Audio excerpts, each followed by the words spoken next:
right now. It's on, okay? I'll edit it.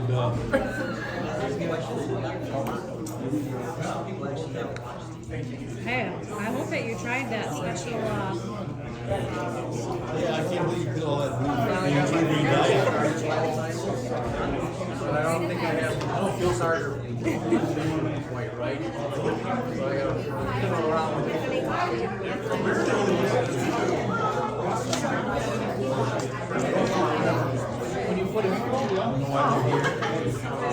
yep. I haven't positioned right away from the flywheel, so it doesn't take up too much rotation. All here, they want, same thing, you can move it a little bit. It's supposed to be within 30,000. And it's impossible to do when it's in. Originally, the guy needed it. It's on his car. The arrow, the feed, and half the thing as well.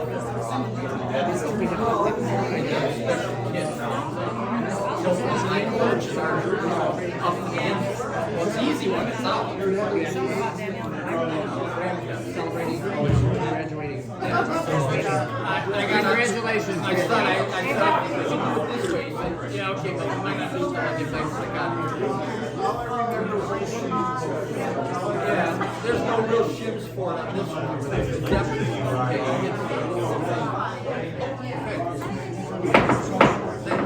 All right, I'd like to call order the Groveland Township regular board meeting for July 10th. Please stand for the Pledge of Allegiance.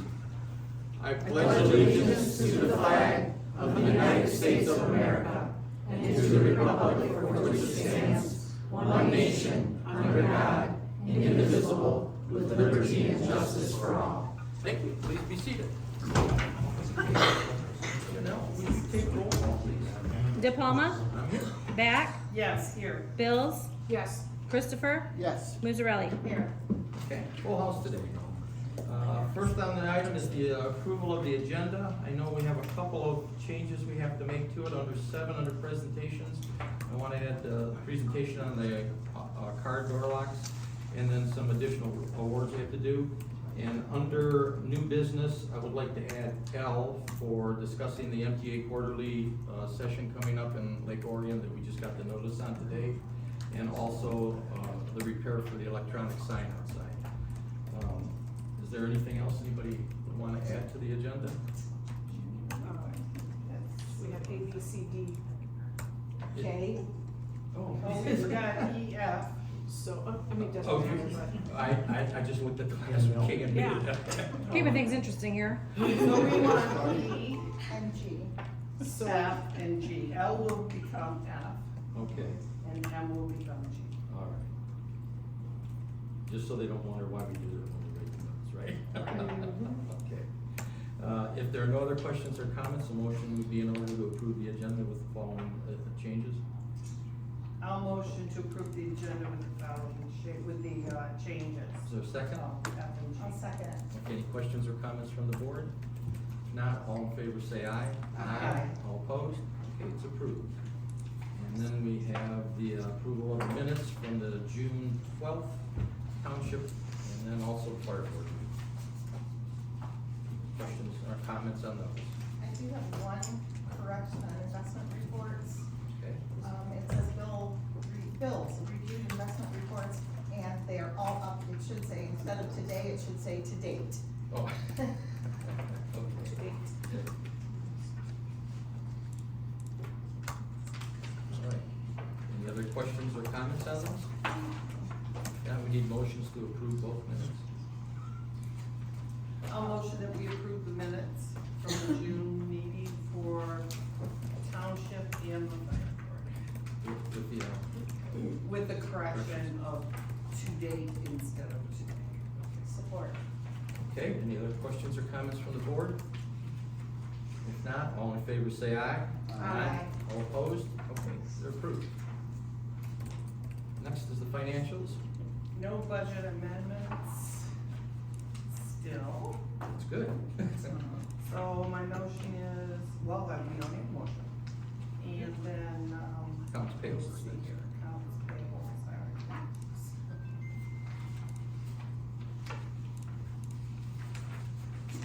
I was gone, needed a new grant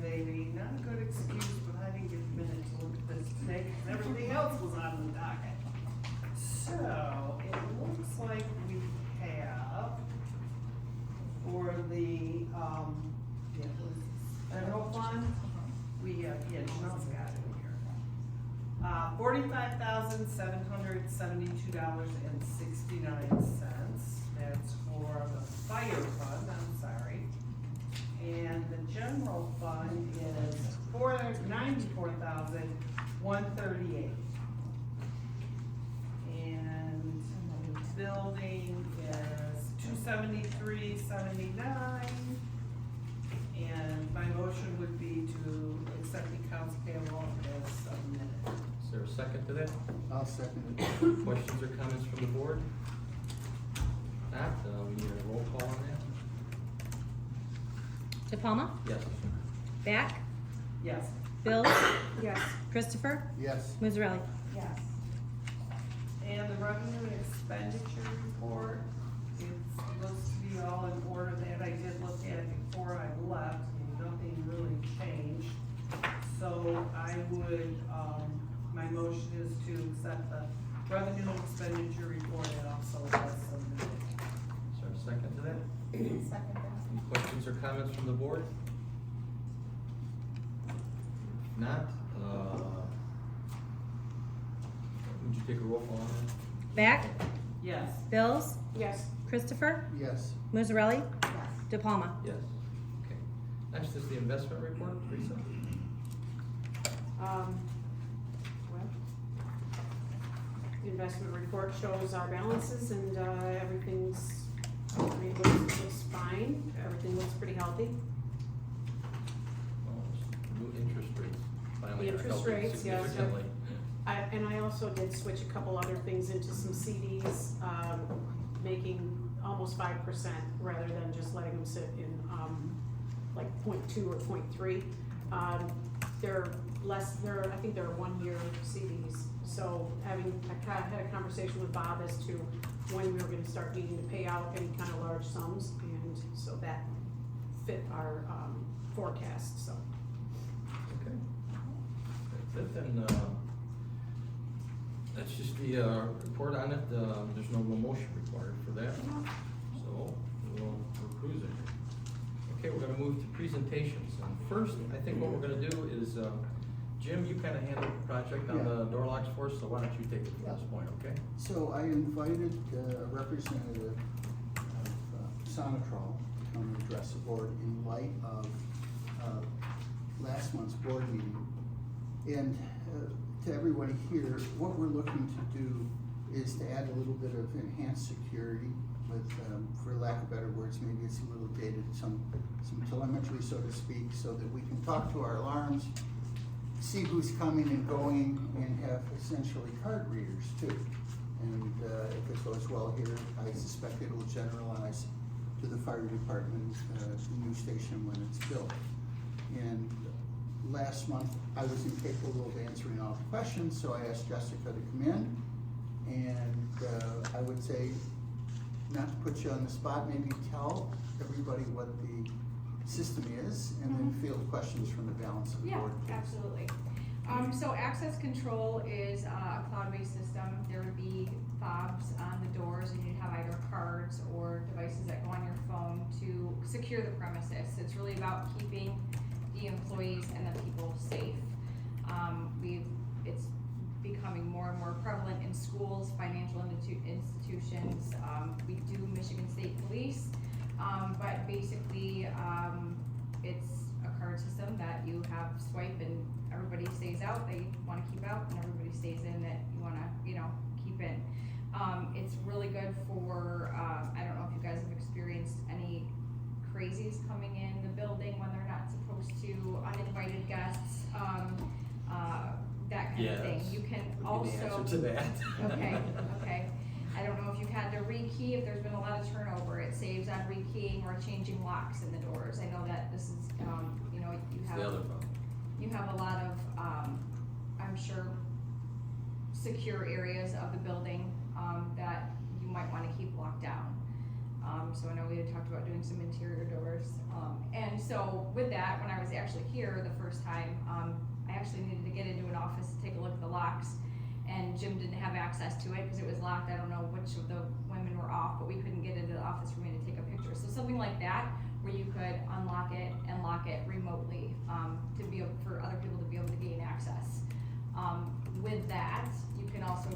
who is coming and going and at what times. If Jim does not have permission to go into a room and he tried, you're gonna see that. So it's really just securing and protecting the organization and the people, really. It's pretty much in a nutshell. I know that there were some outstanding questions that Jim wasn't able to answer, that I would be happy to take a swing at. I wanna add something, this is a question. If we had a contractor that we wanted to get in the building, a board member with the proper protocols can let that person in and unlock the door for them. Absolutely, from Florida if they wanted to. Yep, and the door will lock right behind them. So yes, the answer is yes to that. Are your packages based on volume of how many cards or fobs are given? How do you price out your packaging?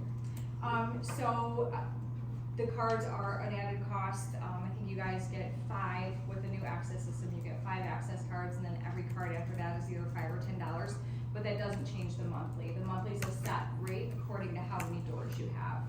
I think we quoted 5 or 6 doors. I think it was 6. Okay, yeah, 5 or 6 doors. And if it was something that you wanted to just do in phases, you know, like the front door and maybe an important interior door, you could do that as well, just to kind of see how it goes. That way, but the monthly doesn't change as far as users. And power, if we have Wi-Fi down, which does happen out here? Yes, how is that? so there is a battery backup, on the system. And it's kind of just like if you lose power at home, don't open and close the refrigerator, you know what I mean? Like, just try not to use the access system. You'll be able to manually unlock it at that point, or manually And lock it. relock it? Yep, you got it. But Is there's it- a battery backup that will last for, just depending on how often you're opening and closing it with the badge. Is that Wi-Fi based or cellular? It phone is based? actually, it'll run through your internet, and, you do have an option to have a cellular backup if your internet connection is not great.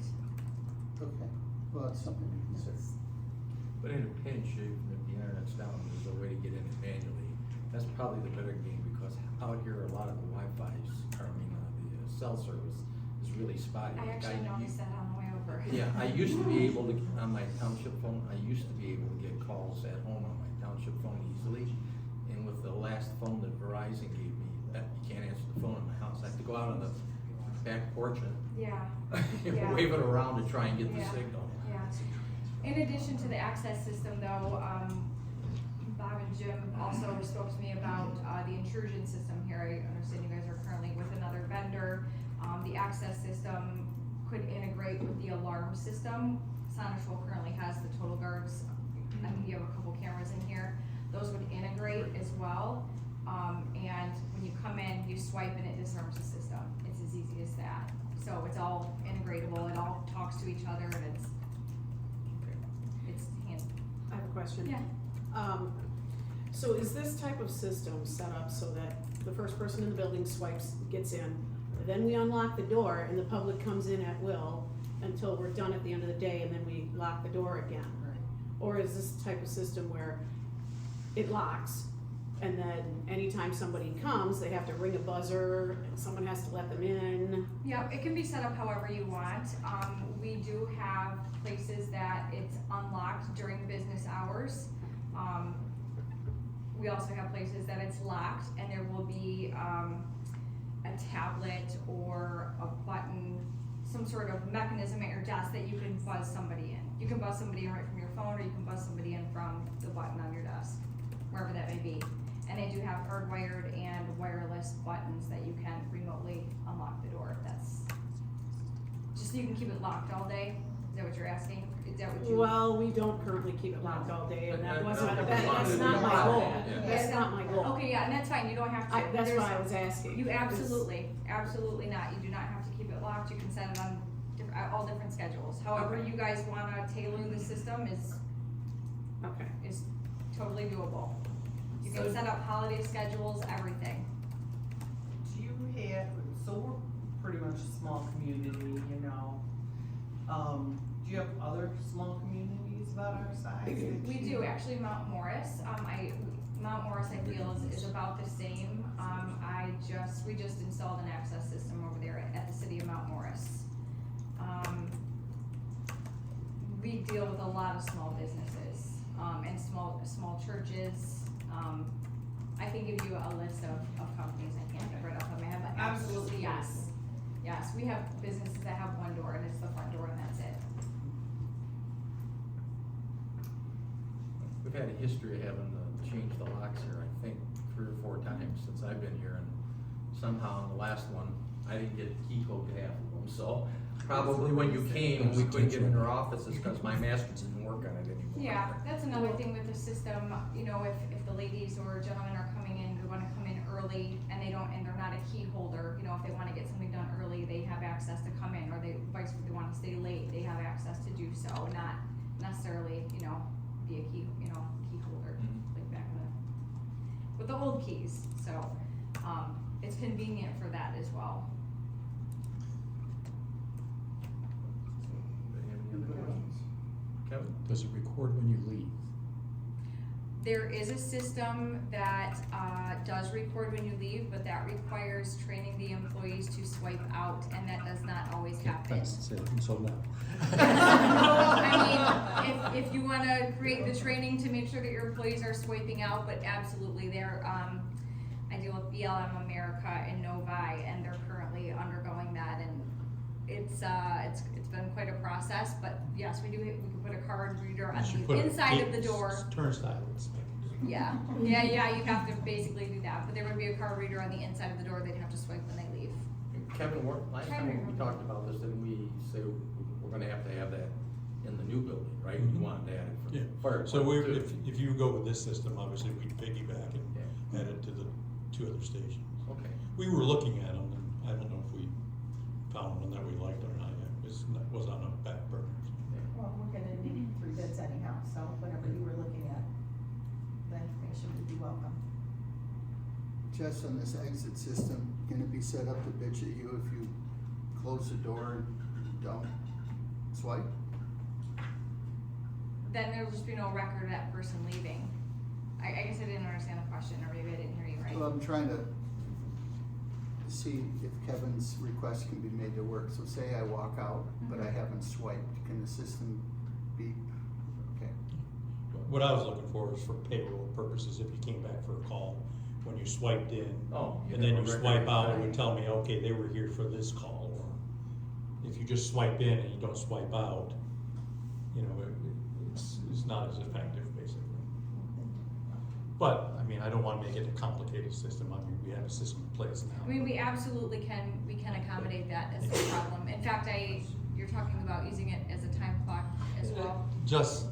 We looked into this years ago because we were looking for a better way of doing it, and we determined basically, there's so many doors, like garage doors, you could walk out and stuff, it would be practically impossible to do. Right, So, yeah, depending on how many doors employees. yeah.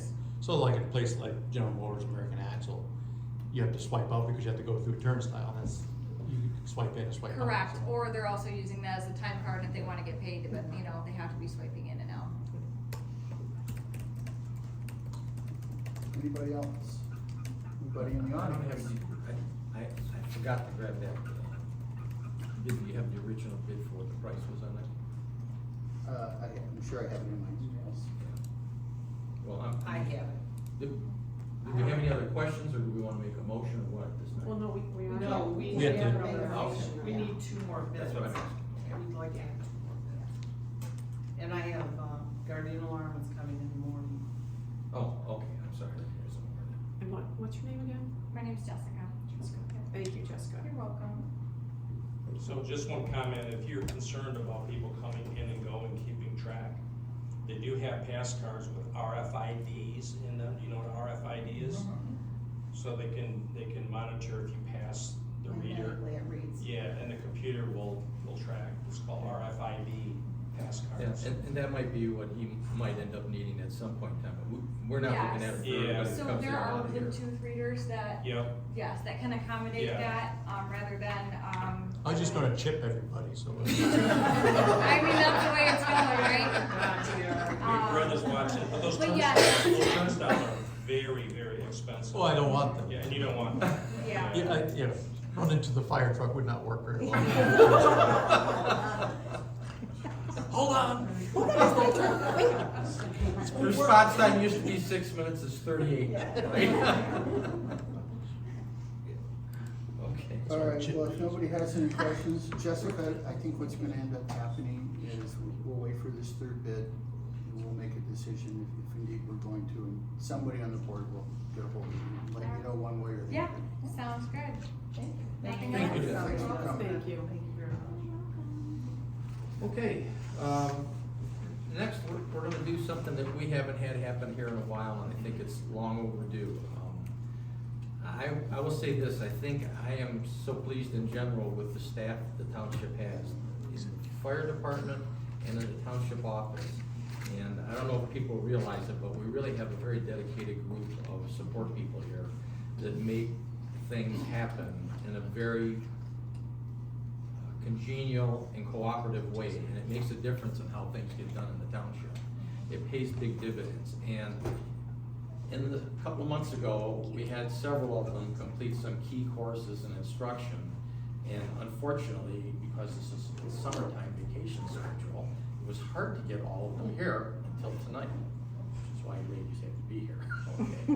So, what I want to do tonight is make a couple of presentations, and I can tell you that this started back in March because Teresa did something. She went through the completion of the Michigan Township Association Governance Academy and was recognized up on the stage at the annual meeting by the director of the MTA, which, if you don't know, was a longtime resident here in Groveland Township.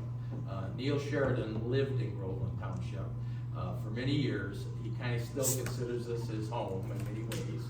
And he stops by periodically, and we just did an event for them at the ORB facility. But he also recognized several people. The first one I want to do it for is Teresa. So, Teresa, this is the township congratulating you on the completion of the Township Associated Governance Academy in April. And this just indicates to you that the people we have here are not just doing the job. These classes aren't mandatory. It's because I think the ladies in this office are really going over and above, trying to make sure they stay up on what's current in the environment for municipal government and doing the job the right way. And Teresa's been doing a great job as our treasurer. She's managed to move money around to get better yields, and it's making a nice benefit for the township this year. And I don't know if you didn't see it on the way out, you might stop. She had the project to redo our playground out there because after about 20 years, 23, okay, thanks. It was getting a little shabby. Some of the coated components on it were actually deteriorating. And so we had all of those replaced. She put a couple of fitness exercise bars in there for kids. We took one of the swing sets and converted it to the type for a handicapped child. So, and we've mounted 2 new benches out there so that when the parents are there with their kids, and believe it or not, they come during the day from different places here and take their kids on the swing set. They got someplace to sit while they're watching the kids. So that's all been redone. We took all of the material that was underneath the playground and replaced it with some heavy plastic molded ledgings that are driven into the ground, and then they took a bunch of dirt and all the old chips out, put special wood chips that are designed for playgrounds in there. I think it's about 8 or 10 inches, isn't it? 12 inches deep. So if the kids fall, it's a nice cushion for them. And we're hoping that helps stop the weeds, because we don't like to spray that with typical weed killers. And it's really, I don't know about you, but I have a hard time weeding my own garden. So we're hoping that makes it a lot easier, because 12 inches is quite good for it to go through. So Teresa, for doing an outstanding job in completing the academy, I want to thank you.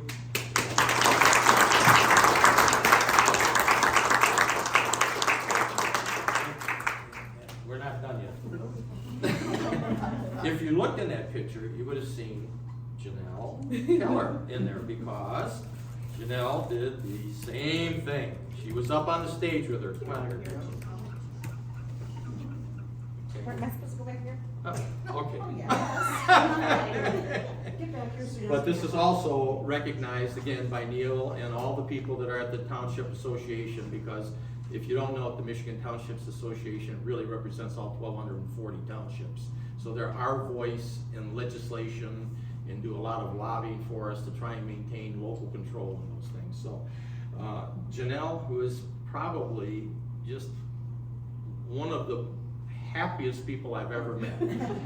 I love coming into work because these ladies just make me feel good about coming in, and it's because they're always in a wonderful mood. And Janelle is a great resource. And if you're like me, when I tend to write a letter, sometimes the first time I do it, I'm a little agitated.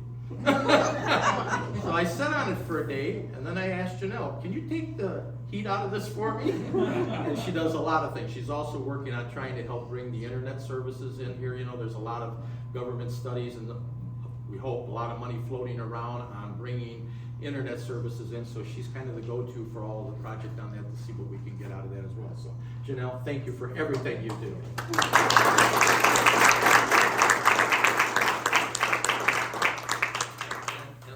Be complete, and I'd be in a lot of trouble if we didn't do that. Danielle? Danielle has just been a fantastic resource for us. If you don't know what she does the building administration, the planning commission, keeps everything in order, and God have mercy on her, she has the unfortunate situation of sitting right outside my office. So she is my resource because everybody knows Bob can't file stuff very good. So I send messages to her and say, put this in my file on that, will you? And Danielle did a Michigan State University extension on citizen planning because she doesn't want to just do the job. She's always trying to figure out how to do it better and become more professional at it. And she is a huge resource, which sometimes I feel we work you too hard, but I really do appreciate it. And if you don't know, there's two people that usually open the office in the morning, and it's a tie between me and her, okay? So she's here quite a bit more than what you might normally see. So Danielle, for everything you do, thank you so much.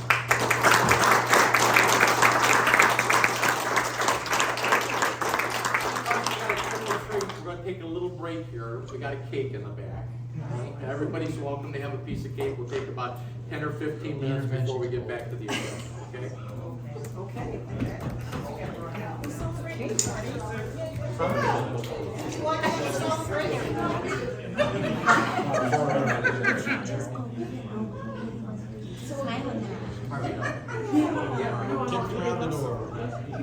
Now we know why we didn't. Now we know. Now we know. I knew you had to have some idea. All the time. I know.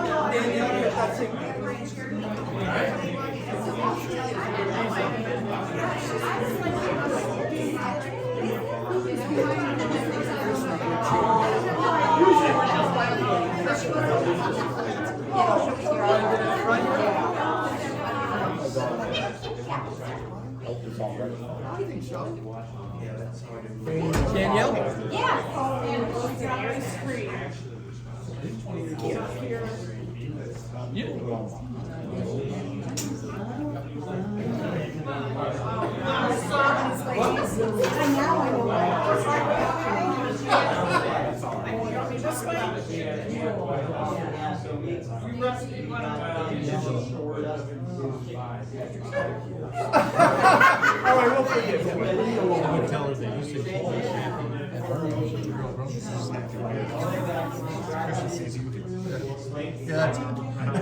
But let me tell you, it was Entering the bar. Are we doing this like me? I always make 3 to make sure I know what there's one. At night they're crazy. They all huddle up on top of the coop. That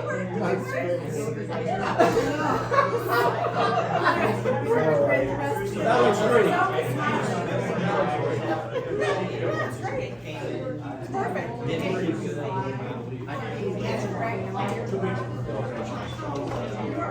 I knew I was so flabbergasted. Why you didn't know it? I didn't know. Of course, Angela was like, I can't.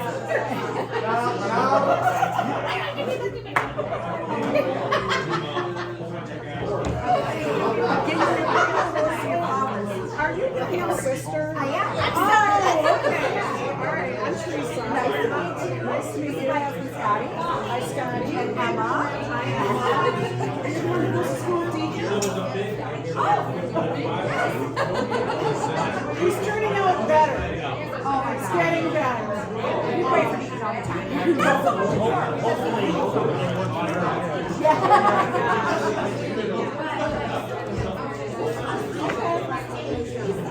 Yes, he's getting older, he's getting better. He was altar server too. Yeah. Right, Right. right. So that's my sister's grandson. Okay, okay. The one that takes him to church all the time? That would be my mom. Okay. They're gonna have Yes, That's yes. me. Okay. I know I have to eat after everybody. Yes. I know I can't eat Tell all the troops eat first. She loved to go to church on Wednesdays. Tell me your name. I do that.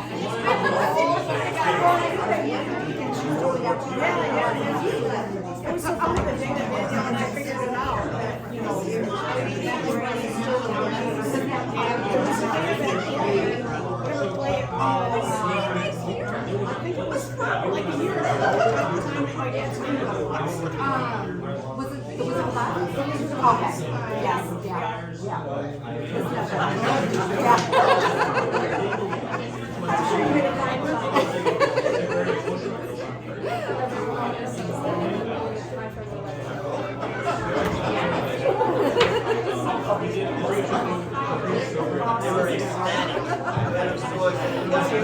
Some cake and ice cream.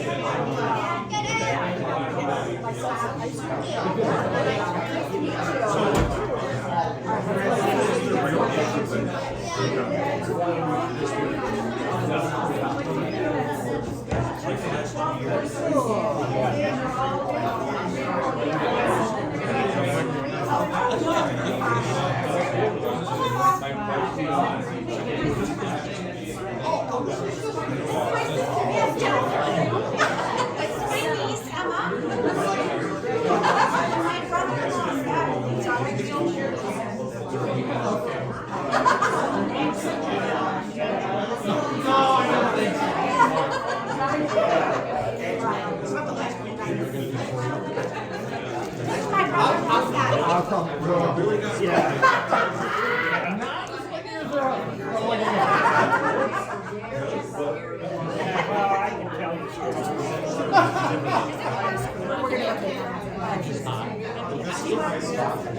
I don't have a nice spot. Yeah.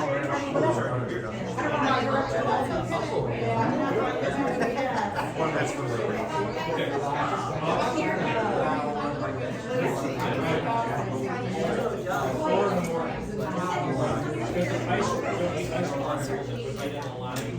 That last call.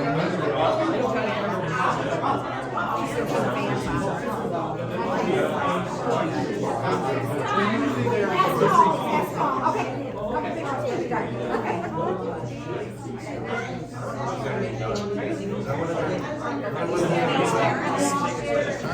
Danielle's parents? Oh, yeah. Yeah, her parents. Yeah, get in here.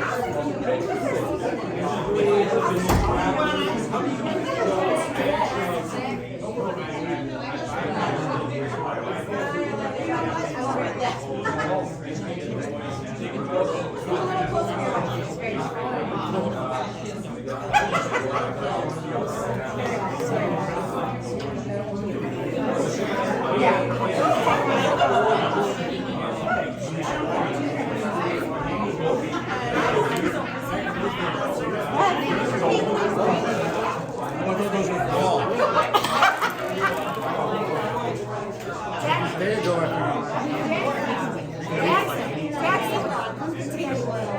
Jackson Drive.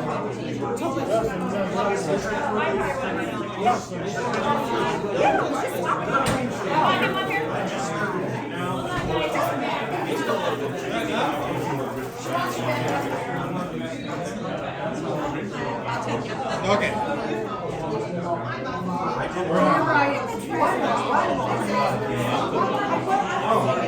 Come on.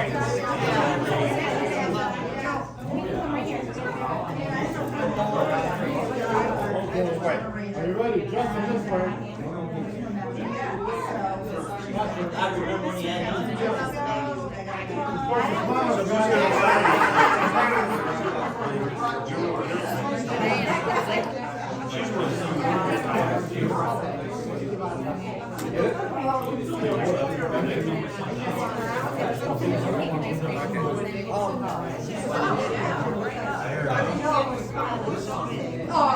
know. Well, it doesn't help that you're sunburned. No, it doesn't even, that's not even hot. I feel my hands. No! Oh my God, you are hot. You're cold. Did you meet Janelle? I didn't. This is my sister. Hi, nice to meet you. You're the one who gets all our hand-me-downs. I know, actually, I was looking at your order. I'm like, well, that must be us. Yes, it is. It is. This is our fire chief, Kevin. Hi. I heard before you listened in her lungs and all that stuff. She was sick, so thank you. He's the one who came and got me when I was, she checked out each night.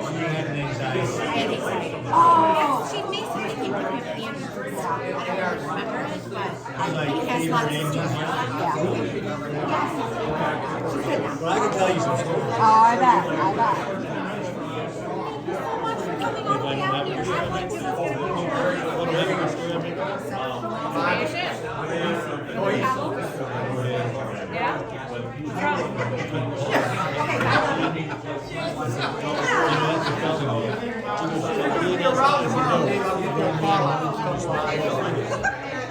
Okay, peace out, pictures up there. Surprise!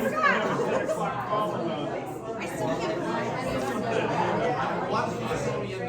You're gonna stay if you need a I should be here. I gotta set up because I work too much. I should have had them, I totally didn't think about it. I could have had them hanging out with the boys. But then they would have missed it. They would have missed it.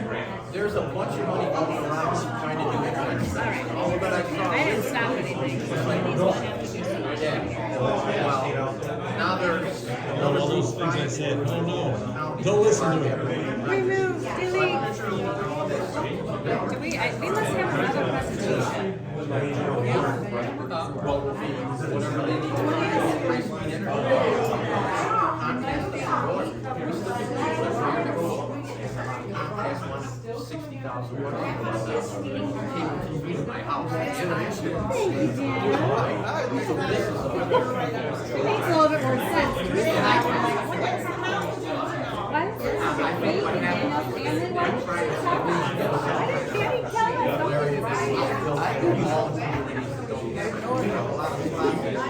So we just were like, why did we makes sense. It was a lot of work. It is a lot of work. People really, I mean, like, if you saw the amount of classes, it's a lot.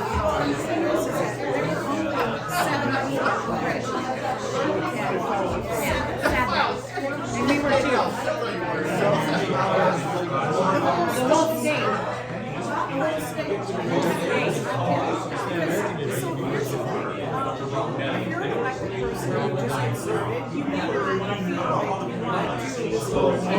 Whenever it's good for you, I'll be here all day. I'm not gonna be here with.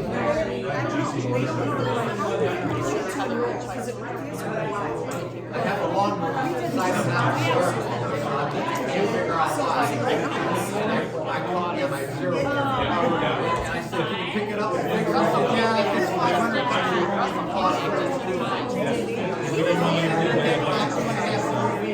after I pick it up, Then we go. one talk to Kevin.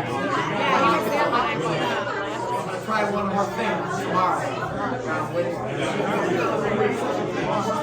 And so I'm getting 10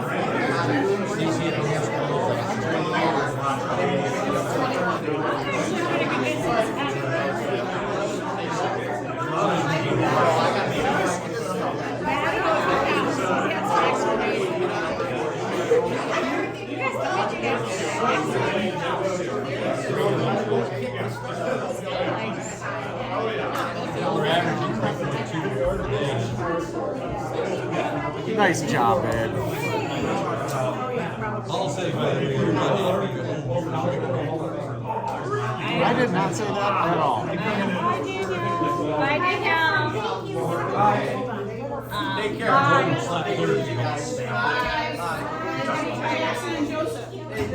Her slapping me? I really just want to know if I have a Stacy said she's going to work. Can you talk about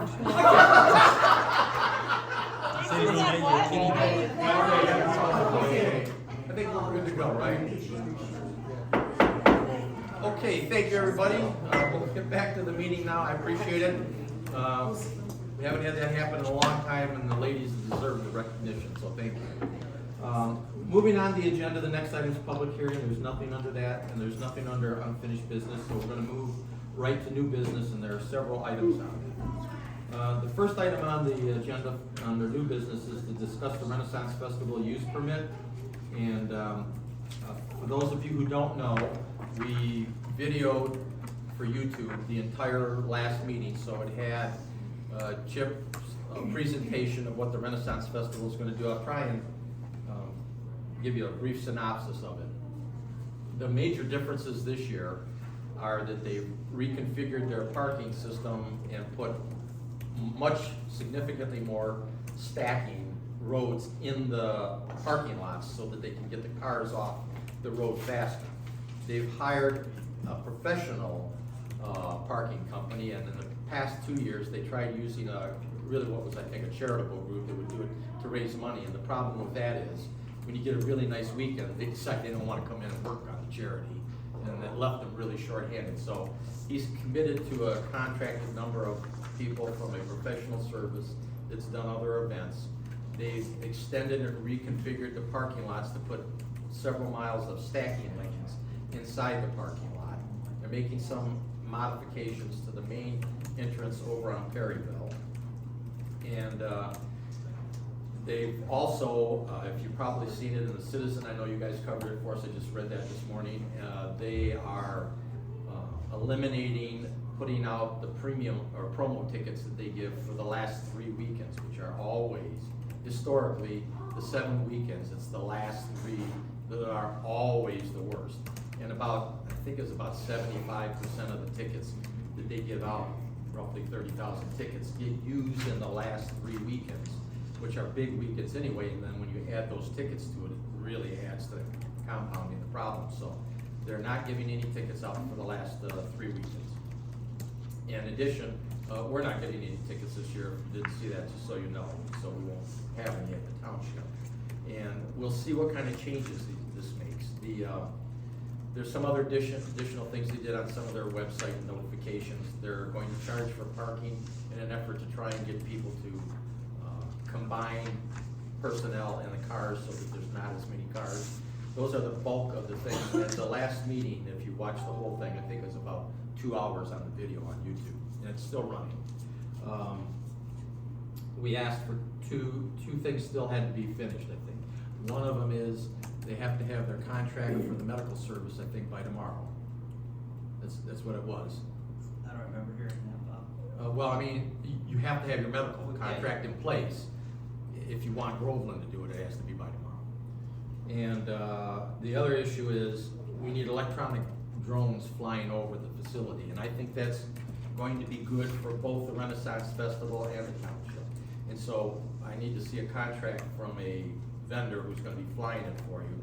We don't want it flown just, at 10 o'clock in the morning. We want footage on all of it so we can see the parking lot fills at different times of the day, the backup that might occur on Dixie Highway at different times of the day, and particularly whether or not, and this is where I think it's a benefit to the festival, as you know, I-75 has work scheduled on it for the next 4 years. And I don't know if you've seen any of it, but already there have been huge backups at times on I-75 because they close different lanes every week now. You get 3 or 4 of these closures when they're fixing bridges over the expressway or doing lane work. Over the next 4 years, the entire section of road from 106 down to where I-75 crosses M15 in Clarkston, in Springfield, that whole 14 miles is actually getting redone. That's why they're repairing all the bridges. They're gonna eventually flip all the traffic to one side of the road,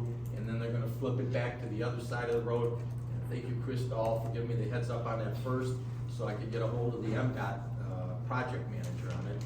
And I send all of those road closures I get to our fire chief so he knows what's going on. I send it to Danielle, who keeps all the records so we know what's going on.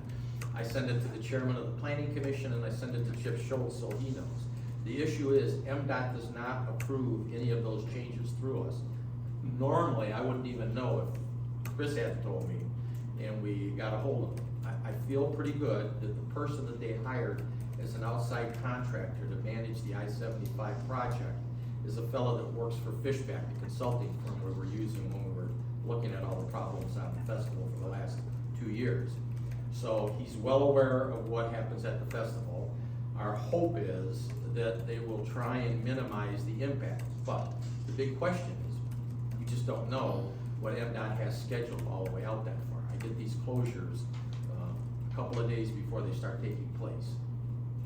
If I-75 gets closed during that festival weekends completely, I'm going to guarantee you we're going to have a mess.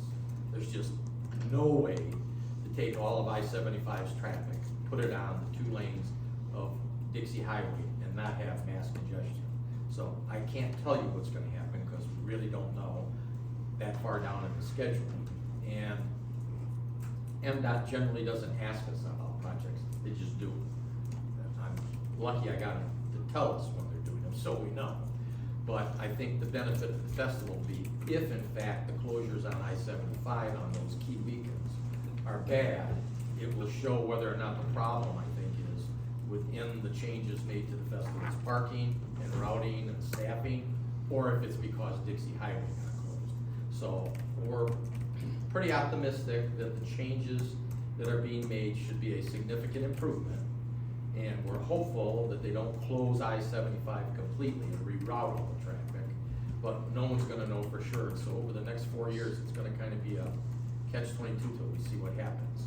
And so that's why we need to see a contract before your permit's actually issued for the drone flights. And if you've got any questions on what it is we wanna see, I'm happy to go over that with you, Chip, but we need that before the final approval. Nice. So I think that's a pretty accurate summary of it, and basically a 2-hour presentation in about 10 minutes. But at that point, I'm gonna ask, does the board have any questions? Did they even entertain the idea of week to week so that they have to earn their permit? No, but I think honestly, that's probably an impossibility to do. I've talked to Will about what the steps would be if this doesn't work. I mean, you know, what's always hanging in the background is if none of these changes can fix the problem, then the only thing that's gonna probably be left is gonna be daily tickets. Wasn't it stated at the meeting, though, that Chip was going to come in and meet with you every Tuesday to go over how it went, or am I mistaken? Oh, you're correct. Okay. And I probably stop out there 10 times anyway. Yeah.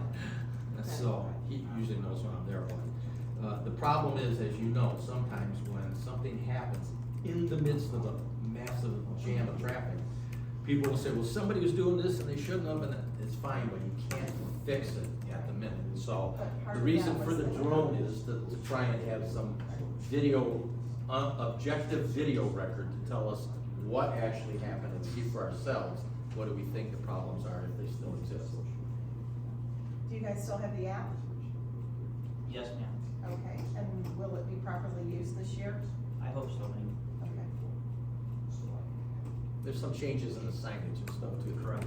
I was just trying to get kind of the high points. Oh, no, I get it, I just, you know, I guess my perspective, having lived out here, not sitting in this position, but having lived out here, is I really am just tired of hearing we will, and then apologizing later, and nothing still gets fixed.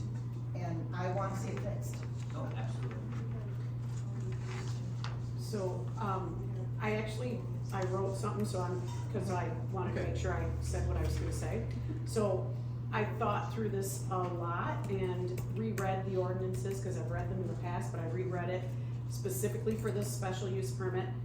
And I attended that meeting on the 27th. So I think that our planning commission did their best to work with the new management, you, Chip Schultz, of the festival, to address the many concerns that continue to plague our residents. So Chip Schultz, the new manager, has put into writing the new plans for meeting the demands of the ordinance and the complaints of the residents.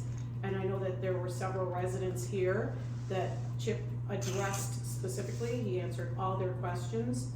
I feel that a yes vote, if I choose to vote yes, it is to hold the festival accountable and responsible to fulfill exactly what they said that they will do. And I agree at our lawyer's recommendation that the drone footage should be taken to show an overall picture of the situation for analysis afterwards in case things don't go as smoothly. And also, as Bob stated, the medical coverage as required by the special use permit must be provided, okay? Okay, thanks. Are there any other Yeah. questions or comments? Yeah, Jimmy, you wanna make I a spoke, comment? I spoke with Chip last week, God's Monday. And my current concern is I would like some objective standard, as we talked. If this is a proper analogy, I spoke with Chip about if we've all viewed time-lapse photography, let's say the lake drying up. So that might be 4 times a year over 10 years, but you can see the decline. The analogy being, or the parallel being, if Chip's team can fly the same pattern that we feel is appropriate, say every hour, then we can see those changes over time. Yeah, and I think that's key. I don't wanna just come out and say, oh, at the first weekend I flew it twice, that was all done, because that doesn't tell us anything. We need to see the parking lot, the Dixie Highway, Why it's backup, working. and I-75. We need it over a consistent period on all the weekends, so we can, exactly as you say, compare them. Well, I went on the website and it does state that parking lot is open at 8:30, and it encourages festival goers to come early to, you know, avoid the big long lines, right?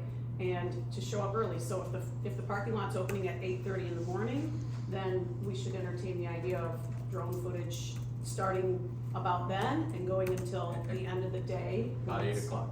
It Well- starts at 8:30, about 8 o'clock, I'd say. Okay. Because Well, by then you'll have a right. backup if you're going to. That is true.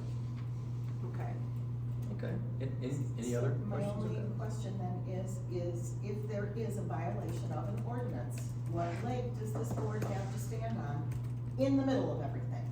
I'm completely honest with you, in the middle of a hurricane, you can't do anything. There's nothing you can do, but the steps we've taken and the documentation we should get would allow us to decide what should be done if there is a problem going forward next year. And, again, I think that determines whether or not the problem is in fact the festival not providing the parking attendants it should, or the state, the Oakland County Sheriff's it should, or is the problem that MDOT decided that weekend, we moved something up and we closed the freeway down for 2 days. That you just, if that happens, we're not gonna get around it. I mean, the last 2 times I came back from my cottage, my GPS doesn't even send me down to 106. It sends me over 475 to 69, and 69 to M15, and then on M15, you still have 2 bridges they're replacing. And you get here from Atlasoyum, so what's going on? Taking the bridges out, you know, so it's again, from one side of the road to the other. But that's the best alternative that's left if you're coming back from Baltimore. I will say I do like the drone footage because that will also show us what is working. Yep, yeah, and that's the key of it. So, yeah, Chip. So Bob, is it? Wait, Oh, I'm sorry. He can speak, go ahead. Okay. So, we've seen the traffic, as all of us have seen the traffic around the Renaissance Festival, which is quite incredible. I remember this past year, cars coming from the north was all the way backed up to I-75, and I've never seen it that And bad. back down on the I bet. Dixie. So, what's in my mind, because I always see the cops out there, you know, why don't they have a installed temporary traffic light and have poles with cameras so that people can control, so you can stop the traffic, allow 300 cars to come in, and then switch it the other way.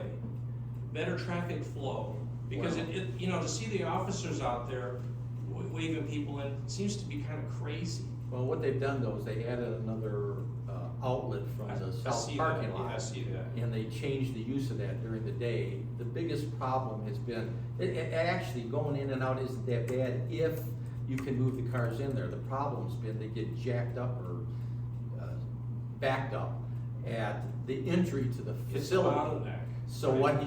what they've done this year is actually created about 3 or 3.5 miles, I think, of internal road system in the parking structure and changed the way they're routing the traffic in. So the first thing that'll have to happen is you'll you'll have to fill up the 3.5 miles of parking structure roads before it starts to back up on the outside road. And we think that's probably the easiest way to fix it. The road commission does not normally do things like traffic lights for stuff like that, or put up temporary parking signs for places for a short period of time. All of those changes, like when I put the no parking signs down Dixie, I had to go to the state police, and the guy up in Lansing has to come down and make a traffic order before those signs could put up. And then when we had a bunch of accidents, I had to go back to the state police and get them to post it all, no U-turns. And what's become apparent is some people would like to see, I would call it concentric rings of no parking signs. The problem is, it's ineffective. The only way this problem gets fixed, I think, is at the core of it. If we can move traffic in and out of it fast enough and hold enough parking, or reduce the number of cars, it probably works. If that can't be done, my guess is they've physically outgrown the facility. So the Renaissance Festival goes for what, 6 weeks? 7. 7 weeks? That's The a lot. the first 3 are usually easy though. Yeah. That have always been. So that's a lot of traffic.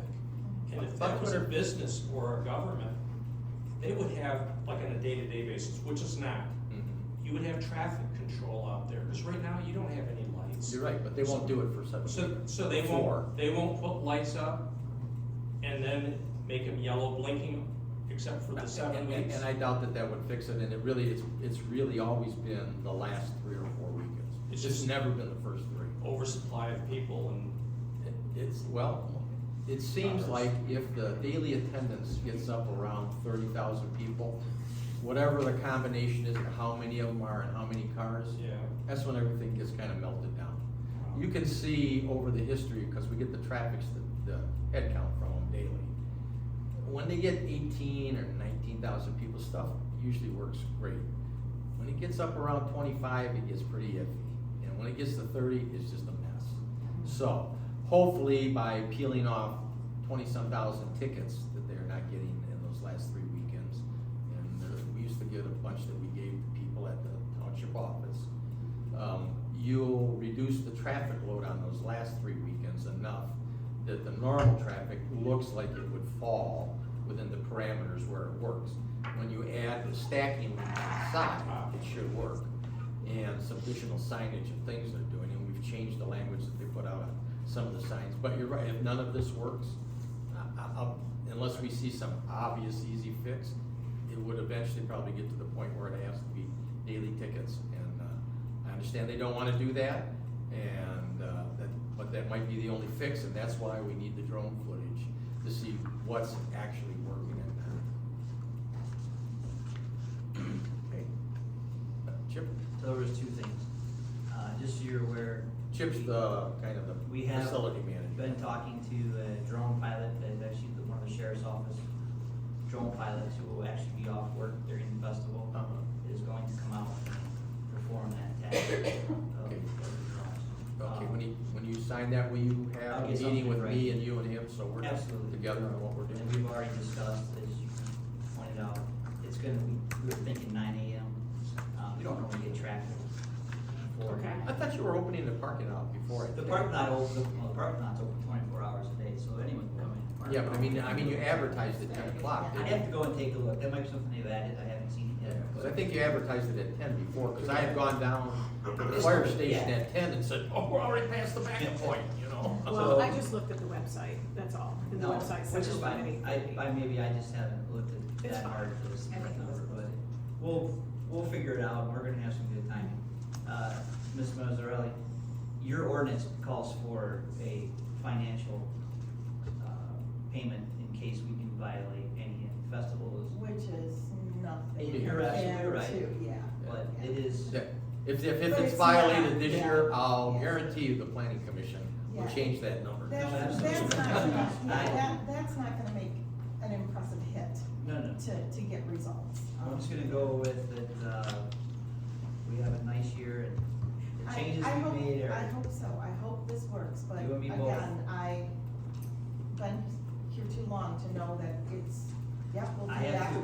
I have to, so. Okay, well, hopefully you're as tired of it as I am, and My other suggestion would be is if people get online to buy tickets, maybe you could offer a discount to the Oakland residents that you were giving comp tickets to that are really the ones who are upset about this whole thing. So that could be a potential perk. Sure. For those interested in going in town. Are there any other comments from the board? Okay, if not, at this point, we need, I think we need to make a resolution. I would suggest that we make a resolution to approve the Renaissance Festival use permit based on the presentation they made, subject to verifying they have medical services available for the festival, and they have an agreeable contract for the drone footage and coverage on it. I think this has to be a motion. It's a motion. Resolution. Isn't that what it You says? said a resolution. Oh, I'm sorry, So you meant- I meant the motion. I Okay. thought that's what you And meant. Where's Daniel? And you've seen the contract for the parking company? Pardon me? Clear. We've got all the other stuff. That's yeah. all in the. Everything else is in. All right. The stuff that came up at the end was, is there a medical contract yet, and is there drone coverage that we did at the last meeting, so. Just check it, because I interceded. Okay, is there, that's my motion, is there a second to it? I will second that. Okay, any questions or comments from the board? Okay, if not, let's do a roll call. Bills, Yes. Christopher, No, Mazzarelli, Yes. DePalma, Yes. Back. Yes. Okay. All right, well, hope this all works good. Next item on the agenda is to discuss the Holly Township Library fees. Patty? It's on the annual fee. Oh, what's that? Here, right here. Fee for this year is $76.36 and 66 cents. I'm sure the 66 cents was key in determining that fee for our township this year. They have a formula, I guess. They worked out. Based on census and everything. Yeah. Right. Yeah. So, somebody wanna make a motion? I'll make a motion that we approve the payment of the library services for Holly Township Library for the period of July 1st, 2023 to June 30th of 2024. For $7,636.66. Second. Hi, Gina, okay, any other questions or comments from the board? If not, roll call vote please. Christopher, yes. Mazzarelli, Yes. DePalma, Yes. Back, Yes. Bills. Yes. Okay, next item is discuss shred day. Patty, this is yours. Yeah, so, Janelle and I are finally getting around to getting in the basement, we have some stuff we know that needs shredding. So we set it up for July 19th, and they're gonna come for an hour, and they'll be out here in the back. I tried to get them to come like later in the afternoon, but they don't work that late, so the best I could do was between 1 and 2. And the price will be $275 for them to come, the price of the township, yes, it's free for the residents to If you got come old between 1 and tax 2 papers to in that, do get rid shredding. of. We'll be happy to have them put it in the shredder. Yeah, but I didn't, no, we didn't really, I don't think we approved it last month, we Sure, you did. discussed it, but Yeah. I didn't have a price. It was $250 last. I was month. gonna say, I do think there was a Oh. change in price, and I Yeah. think there may have been a change in the date Time. or time as well. Yes, we did have a date Yeah. and time narrowed down, so. My motion is to, have shred day open to the residents from 1 to 2 on July 19th at the cost of $275 to be taken from, building and grounds, because we're, maybe office supplies, take that from office supplies. Okay. And is there a second to that? I'll second it. Jim, any other questions or comments from the board? No. Not. Janelle, roll call please. Mazzarelli, Yes. DePalma, Yes. Back, Yes. Bills, Yes. Christopher. Yeah. Okay, next item, this is a request that originally came from a resident in the township, wanted to discuss the chloride applications. And, today we do have Crystal, which is our garage foreman, and usually the guy I go to, because, I don't know if you know how it's set up, but the way the Davisburg garage is set up, 4 townships share the same basic, 5 townships share the basic same crews for grading and chloriding, and the way the system kind of works is, 1 year, for example, it might be Groveland that gets graded and chlorided first, and Holly next, and then Springfield, and then Independence and Rose. Holly, Springfield, Rose, Independence, and Groveland. And so, and then to be fair, the next year, they rotate the whole thing 1 year. So if you've noticed some years your chloriding's earlier than the year, it's true. Eventually, it's 1 of 5, and it goes through there, and it rotates every year to try and be fair to everybody. And there's obviously scheduling effects, and the road commission does not really report directly to the township. They are a separate entity that has their headquarters is on Lasser Road in Beverly Hills, which is kind of like Southfield. So with that, Darren, I know you wanted to address the board, so I'll let you have your, I didn't want to pass your thing out with your email. So you can tell them who you are if you want to know. Yes, I will. I'm Darren Villarreal. I've lived in Groveland Township. This is my wife Nancy and my neighbor Cindy Bouchard. Her husband is traveling today, Kent, so he couldn't join us. Thank you, Bob, for allowing us to talk about what's going on with the chloriding, as people call it. It's the salt brine that they put on the roads. So I prepared some slides. I've got some pictures. I'm sorry, Janelle, I didn't know that you could project, but I might show you a couple pictures. Okay. So let me just go through my script. It's a friendly script that I just wanted to share with you what I learned. Okay. So the reason we're here today is to talk about what some of us would consider excessive amount of chloride put on our roads. And I think we can only speak about the secondary road. I live on Bald Eagle Lake Road. It's not a primary road like Oak Hill is or Wildwood Road. So that's from my perspective. I think in the last few years we've had an excessive amount of chloride put on our road. I can speak for Bald Eagle Lake Road. I've seen it on other roads like Jossman in that end of the township where I live at. Just as a sanity check, do any of you live on gravel roads, or you do? So people can understand, you know. Everybody but me. Yeah, except you, Matt. Okay, so these are some of the friendly facts that I've learned. Googling, I learned that in Oakland County, there's 745 miles of gravel roads. So it's a substantial part of our community is the gravel road. And they only fund the paving for 1 mile a year. So as I tell people when they said, when are they paving my road? I said, 700 and some years, it'll all be done. Yeah. So, you know, some people go to the extreme and they say, what happens if we just say no more chloriding? You know, what would happen?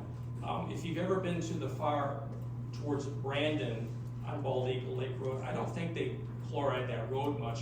No chloriding is actually bad. Because It doesn't hold it together. It doesn't hold it together because salt actually absorbs moisture to help to hold it together. So if you do no chloriding, you're gonna get a washboard and you're gonna get a high amount of dust. So we're in support of the chloriding. We just want less chloriding, and I'll explain our position in just a second. Again, our focus is we just need less chloriding, and we'll explain why. We have friends and family that avoid coming out to our house. I can only speak from my perspective, because when they see the chloride and the sticky, nasty mess, it's like, I'm not coming over there. Meet me on Dixie Highway or come over to my house. You know, a lot of people have complained, friends and family, about the chloriding of our roads. We're constantly cleaning the undercarriage of our vehicles. I've got a picture I'd like to show of Cindy and Ken Bouchard's undercarriage in their vehicle. It's highly corrosive. It really does a lot of damage to vehicles. It's my understanding that Oakland County, through their tax revenue base, chlorides the primary roads like Wildwood and Oak Hill and the biggie roads. And the township pays for the chloriding of the secondary road like Bald Eagle Lake and Jossman. Is that correct? In some communities, the communities ask the residents on those secondary, the primary roads are, which is the rest of Groveland Road. Yeah. Wildwood, what's that last road by your house, Kevin, that runs into Jen's? Van Road, the tip of Van Road. and, the rest of Oak Hill. The secondary roads, some communities ask their residents, if you want them fluoridated, you have to pay for it, and they charge them for the chloride that gets paid. Like Groveland and some of the other communities out here have always said, we'll just pay for it, and it's less expensive if the township does the whole township at once. So, but that's how it's done. So there's a lot of activity. In fact, ironically, today, the county graded our road and they chlorided our road. And this, about half of the time, they do a pretty good job. It's not the grading, it's the amount of chloride, the salt brine that they put on the road. So I sat in my car this morning, because my wife texted me when she was running an errand, is that they graded the road. I said, great, I'm gonna sit out there and wait until the truck comes by, and I did. So right after they do the grading, here comes the big truck. The truck carries 6,500 gallons of chloride. And I talked to the gentleman driving the truck, very nice man. And they were making 2 passes on a road, but I'm gonna explain the 2 passes versus the 1 pass. About half of the time, I would surmise, they do a pretty good job. It's like they put the right amount on a road. It's the other half, it's like a sticky, nasty mess, and that dirt, muck, salt gets all over your vehicle, and it just creates a lot of corrosion. I have called the Oakland County Road Commission 7 times in the last 24 months, asking to talk to somebody from the Road Commission about the chloriding, and not one time have they called me back, not one time. And the last time I called them in May, the lady who I've talked to many times said, you know, she fills out a report, and she says, well, I can't promise you anybody will call you, but we'll see. They have never called me back just to have a conversation about the amount of chloride that they put on the road. I gave you the number for last once, I know. I've called, I can't get a hold of anybody other than the reception. I get a 1-800 number.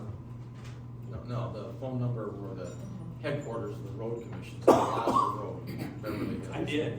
And they didn't call you back? Nobody's called me. Wow, that's 7 surprising. times in 24 months, no one has ever called me back. In my opinion, I think that the Oakland County Road Commission doesn't want to hear from the people. They just want to do what they want to do. And that's why I'm here today. I just recently retired 2 weeks ago, and I've got more time on my hands. And my wife is tired of hearing about me talking about this problem. And Bob and I had a conversation in the email exchange. And like me, I don't have somebody to filter my messages, but I must say, I said to We my offer wife, that as a service going forward. I said to my wife, I says, Bob is a really nice guy. He's so sweet in his email. But anyways, yeah, she does a good job. I could use her. So from my understanding, chatting with Bob, is the township spending $72,000 a year of our taxpayer money. How many homes are in? Is It's it? about 1,900 homes. Really? It's actually assessed on the property tax, so Right. if it's an empty lot, you still got something. Right. For even a lot owner that is paying, it's just not as much as a home. So 72,000 is actually much less than I thought we would be spending, Bob. To me, 72,000 is not a lot of money given the size of the township. It's not. Yeah, so anyways, let me just keep going with my facts. I understand there's 5 applications a year. Yes. So We today, have an option at the beginning of the year. Yeah. To go for either 4 or 5. Just so you know, we tried 4 some years ago, and we got inundated with complaints from people. And even this year, I've had yours and a couple other ones about overchloriding. I have had complaints Yeah. about, you know how dusty it is out here? Let me send you some pictures. Yeah. And so we get them both ways. Yep. Okay, so let me just keep going. So last year, Kent and I did a survey. We put together a survey, real simple, on Bald Eagle Lake Road, and just my little tiny niche of the community between Wildwood and Joslin Road where the little church is. There's 25 homes, and we put a flyer in their mailbox asking, could you text us a response to it? Of the 25 people that we surveyed, or allowed to survey, 13 responded. That's about half.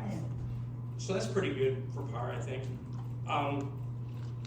7 or 54% of those that responded said they would like to see less chloriding. Okay, 31% said no change. And 2 people of the 13 that responded, or 15%, said they wanted more. So those are the facts, okay? Wanted more. Yeah, so I don't know. So we're asking the township for help to address the excessive amount of chloride. So I thought, I gotta keep drilling down this problem and trying to figure out what's really going on. So I got my tape measure out 2 weeks ago, and I went on Wildwood Road, and does anybody have an idea how wide Wildwood Road is, where the traffic goes? You can, No. just take a guess. It's probably a 60-foot road, I don't. It's 21 feet. From shoulder to shoulder. So 21 feet. Remember that number, 21 feet, that's an important number. I measure our road, which is a secondary road, which is very common for our community. That road is 13 feet. A week and a half ago, I was over at the Oakland County Road Commission, and I saw the gate was open, and I saw the big tanker truck.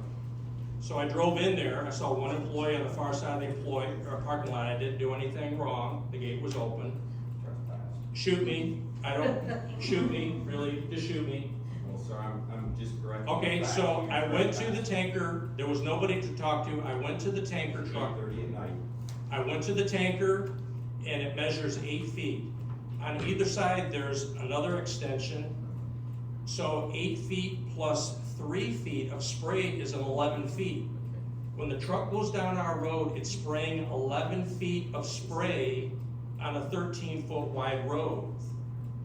That's okay on a primary road, which is 21 feet, because you can do a north pass, turn the truck around, do a south pass, without overlapping at all, and the key is overlap. On our road, and I've got pictures, you can see the overlap. So think about it, an 11-foot spray on a 13-foot wide road. So today I watched him, he went down the road, he sprayed, you could see about 2/3, 3/4 of it was already sprayed. He turned his truck around, came the other direction, and there's a huge amount of overspray in the center of the road. And that's the crux of what we have, is we have too much. On a primary road, they dump 2,000 gallons per mile of chloride. 1,000 1 mile this way, turn the truck around, 1,000 gallons the other way, without any overlap. When you have the overlap on a narrow road like Bald Eagle, Joslyn, and lots of other roads in the community, you have a huge amount of overlap. Where it overlaps, you're essentially putting down at a rate of 4,000 gallons of chloride, whereas it should be 2,000 gallons. The bottom line is what we're asking the township help on, is to have a single pass on secondary roads. Just do a run up the center of the road and be done with it and see what that gets us. Well, I live on Perryville Road, and if you wanna come dust my house, I'm not up for the single pass. This, Darren, I know one of the messages I think I gave you early on when we were talking about this was, I told you that there was an effort by Eagle, which used to be the DEQ. This spring, before we got the chloride contract, they told us they wanted to limit chloride into 1 application, I think, instead of 2. Push back from, yeah, I know they were doing it. Okay. This is the road, when we get these, I put them on the front corner, but we don't get enough for everybody, so I put whatever I get out there. But it tells you that what they wanted to do was reduce the amount of chloride significantly. They wanted to also, if I remember correctly, I think it's within 1,000 feet of the stream. They didn't want any chloride put down, and what happened is all the road commissions said, "You gotta be kidding me, there will be more complaints than you could ever deal with if you did it." And so when I saw that article the first time, I went around and I called our other townships, because what we do is try and do this cooperatively. So I go to Springfield, Brandon, and Holly and say, on our border roads, how many applications are you doing? Because we want to do the same for our half of the road, so that it's easier for the road commission to do it. And all of them have 5 applications right now, okay? So this, I don't know what's gonna happen on this, I saw, there was an enormous article on Google talking about the emotion about the chloride. Yeah. And that's where I learned a lot about this, but I learned even more that was on the art. It's a very hot emotional issue. It is. In every community, it's more than just Groveland Township. I agree with you, because every year there are some complaints both ways. I can tell you, when we tried 4, we had a lot of complaints. So I wanna share, I wish I could have projected this on the Pass it screen, down here. but I want you to look at this. This is the truck, and you can see that the spray goes beyond the 8 foot. You can see that there's no way, if there's like a car coming the other way, to get easily around this truck. So this is a very, very large truck dumping a very large amount of chloride on our road, and they're doing it twice. They're making 2 runs. And that contributes to the very sticky mess that comes on. Like today was a good day, but like in May, it was a disaster how much chloride was on the road. It's a really sticky mess. Here's the corrosion to my neighbor's vehicle. I had a little S10 truck when I started here. Yes, And you it was the did. first time I ran for election, and I drove the whole township. It completely rotted the bottom of the truck. So I know what you're saying, but I mean, that's what it is out here. So this is a picture I took of my hand a day after the chloride, after a light rain. It wasn't a gully washer. Oops, I'm sorry. And it's a problem. And, you know, we're not trying to shut this thing down. What we're asking for is some consideration to have less chloride dumped and do something better than what we're doing today. Again, today was a good day. I was impressed. We need consistency. And I'm sorry, you wanted to say Hi, something? I'm Cindy Bouchard, I'm Darren's neighbor, and it's my vehicle that he had the picture of. I've lived here seven years, and been dealing with the corrosive nature, and my SUV that I took to Florida for the winter, I had some problems with it rattling. They put it up, and the entire underneath had rotted away. The frame was detached from the body, and it was deemed non-drivable. So, I'm in Florida, I'm gonna buy a new vehicle, because I know there's no corrosive stuff going on with the roads down there, so I drive my nice new RAV4 back up here. Within a couple of days, all the muck from the road, the double spraying, and it's just really frustrating, because, you know, I can't go to the car wash every single day, and I feel like living on Bald Eagle Lake Road, I really need to go to the car wash, like every day, every other day, to get all that crap from underneath my vehicle. But I have had a couple of, just so we're clear, I think even if the road's lightly chlorided, you get the bottom of your car covered with chloride, and if you don't wash it off every day, it rusts. I had one vehicle that the bed spars rusted out of the pickup truck. Now, and I've been stuck when they've closed some roads where I've had to go down a road that was chlorided, not over chlorided, but when I get home, I'm just telling you what I do. I get my power washer out and I spend 45 minutes washing the bottom off, because I don't care if it's lightly chlorided or heavily chlorided, the whole bottom of your car will be covered with it. It's just the nature of it. And I totally agree with you that, you know, light or heavy, but like today's chloride was more normal. It was gravel, more normal to be able to drive on. But in May, it was just total soup.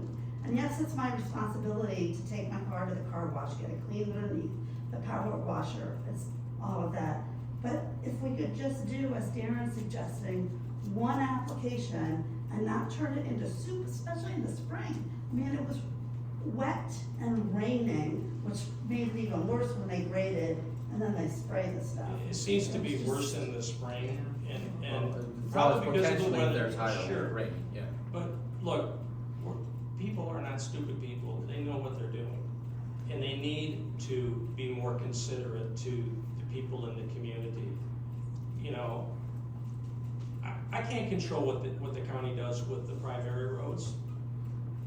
I'm deeply offended that I called 7 times in 2 years and I can't get anybody from the county to call me to have a conversation.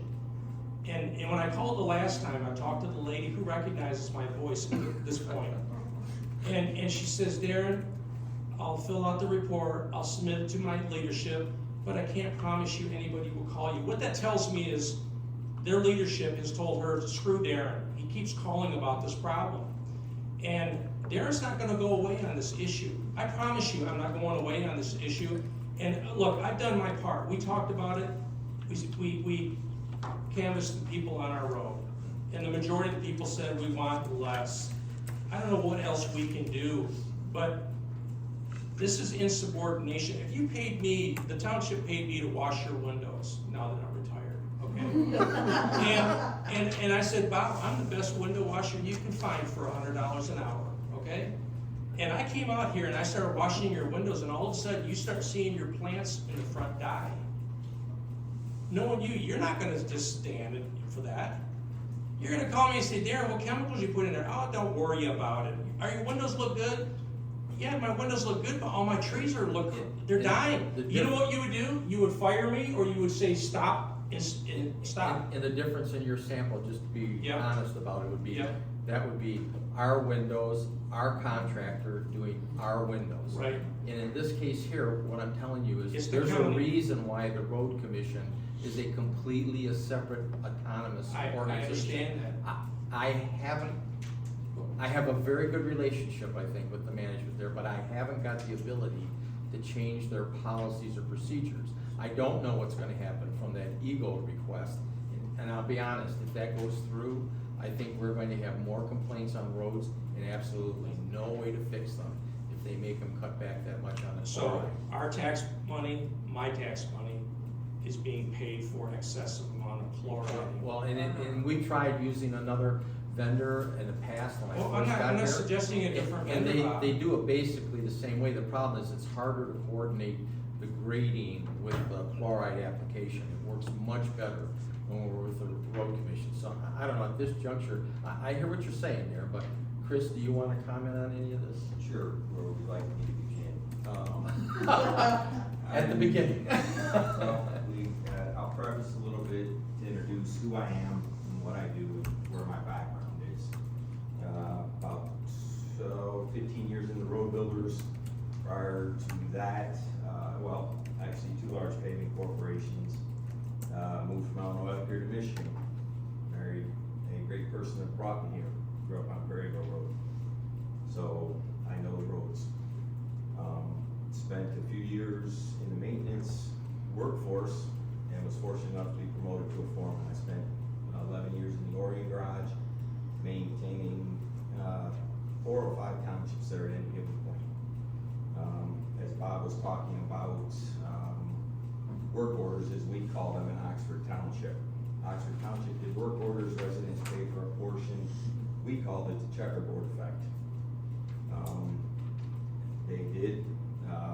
Addison Township was using Eisenhart up until this year, chlorine their roads. Brandon's always used us. 1 year in adventure with Eisenhart, backed us based on our ability to do in my opinion, a very good job of what we do. Spent 3 years in Milford as a district superintendent down there. Transferred back here to Davisburg in the COVID year, hopefully to finish out my career here. I take great pride in your roads.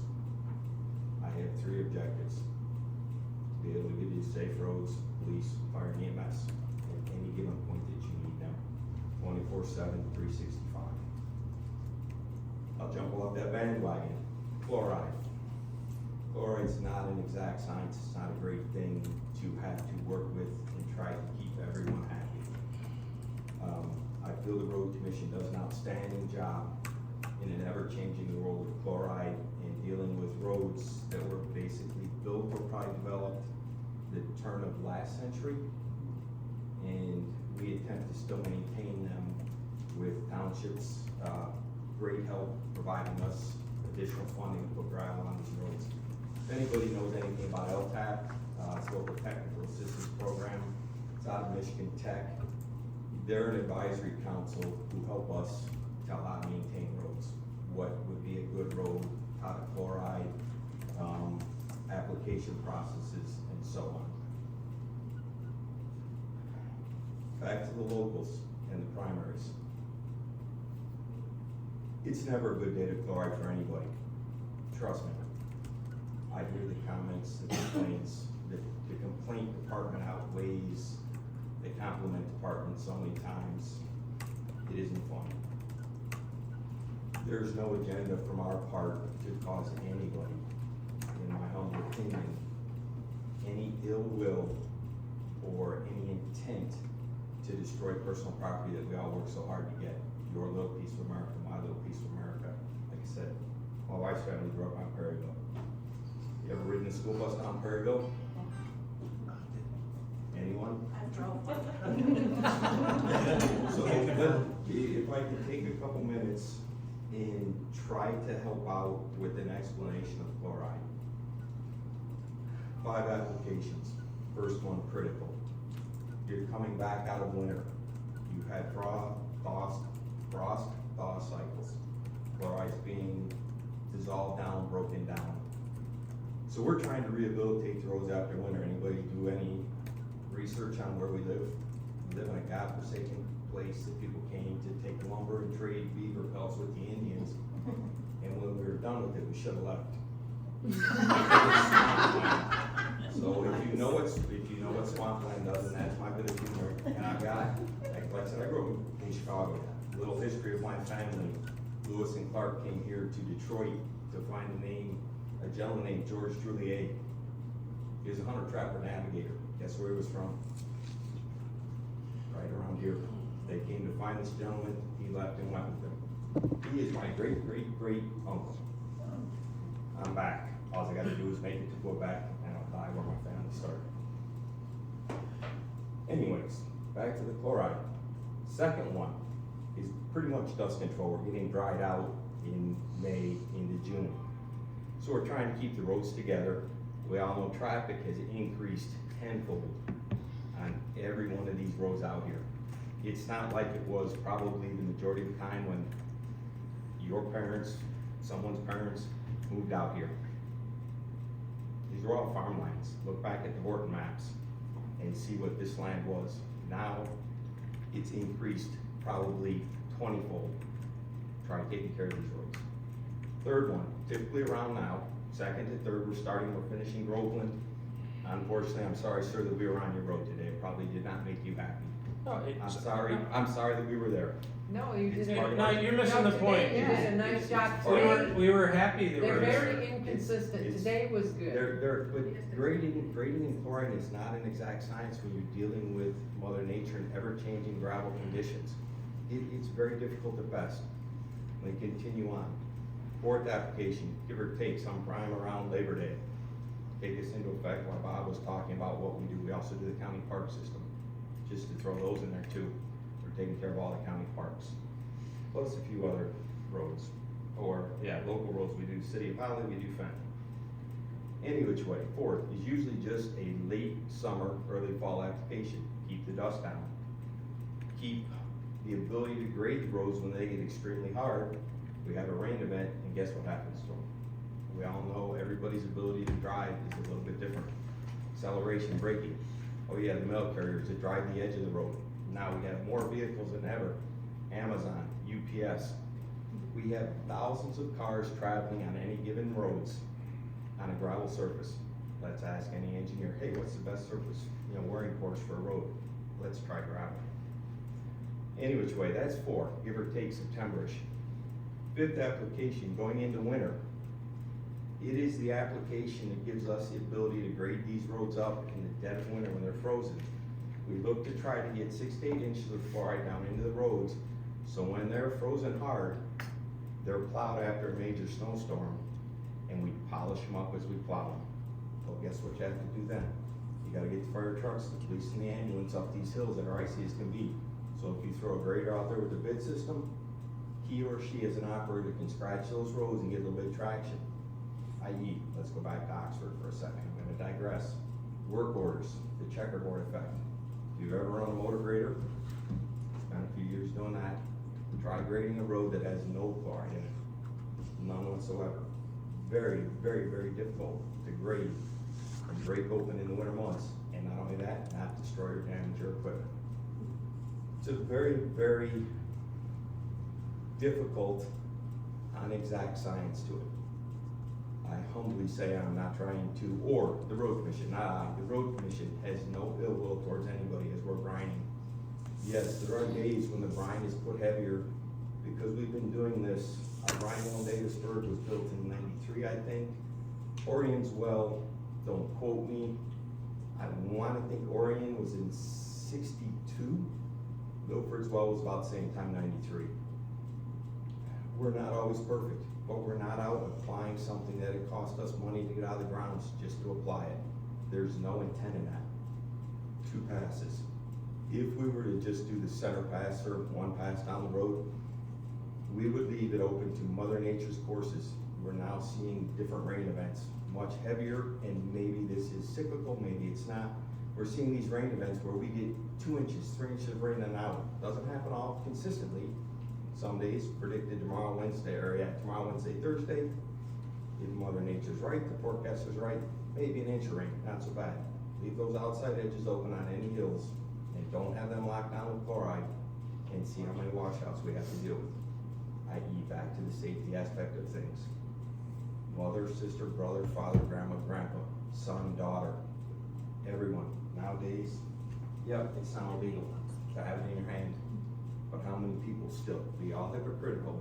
Kids these days, they find a washout at the edge of the road, takes that car because they got this, or they're just answering mom or dad, where you been? You know, it's very, very, it's an inexact science. I understand the appearance. I will humbly say I will take anything you can throw for the non-callback. Citizen services, I have the reports, sir. Citizen services usually generated reports back to you, or they should have made callbacks. We do not always return phone calls from the district. That is citizen services' job. We'll answer reports. I believe I see a report from 18 or 19, previous superintendent Willis Greer had a long conversation with you about the exact same subjects. 4 applications, 5 applications, so on and so forth. I can't say what that conversation went. I can only read the report and say it was pretty much status quo of what we do today. We are not out to. So 3 years ago, a superintendent from the Oakland County at Radley and Dixie contacted me. I think he lives on Bird Road, as I remember. We talked for quite a bit about the chloriding. And said that he would look into it, and like I said, sometimes it's good, sometimes it's really bad, and when it's bad, it's like really bad. What deeply offends me, and I don't even like having to have this conversation in front of a panel like this, I contacted your organization 7 times. 7 times in 24 months. The last time I called, I specifically asked for you. You have my email. When I reach out to Bob, Bob responds to me within 2 or 3 days. I asked for you, and you have an email that you saw corresponding with Bob, and I have nothing from you. I have no phone calls from you. You could have taken 20 minutes and sent an email to us so I could share with Kent and Cindy what you said. I will not respond to an email because my email will not go out. It will go through citizen services, sir. Oh, you gotta be kidding me. No, sir. Because if my email goes out or my cell. Why didn't you call me then? Pardon me? Why didn't you call me?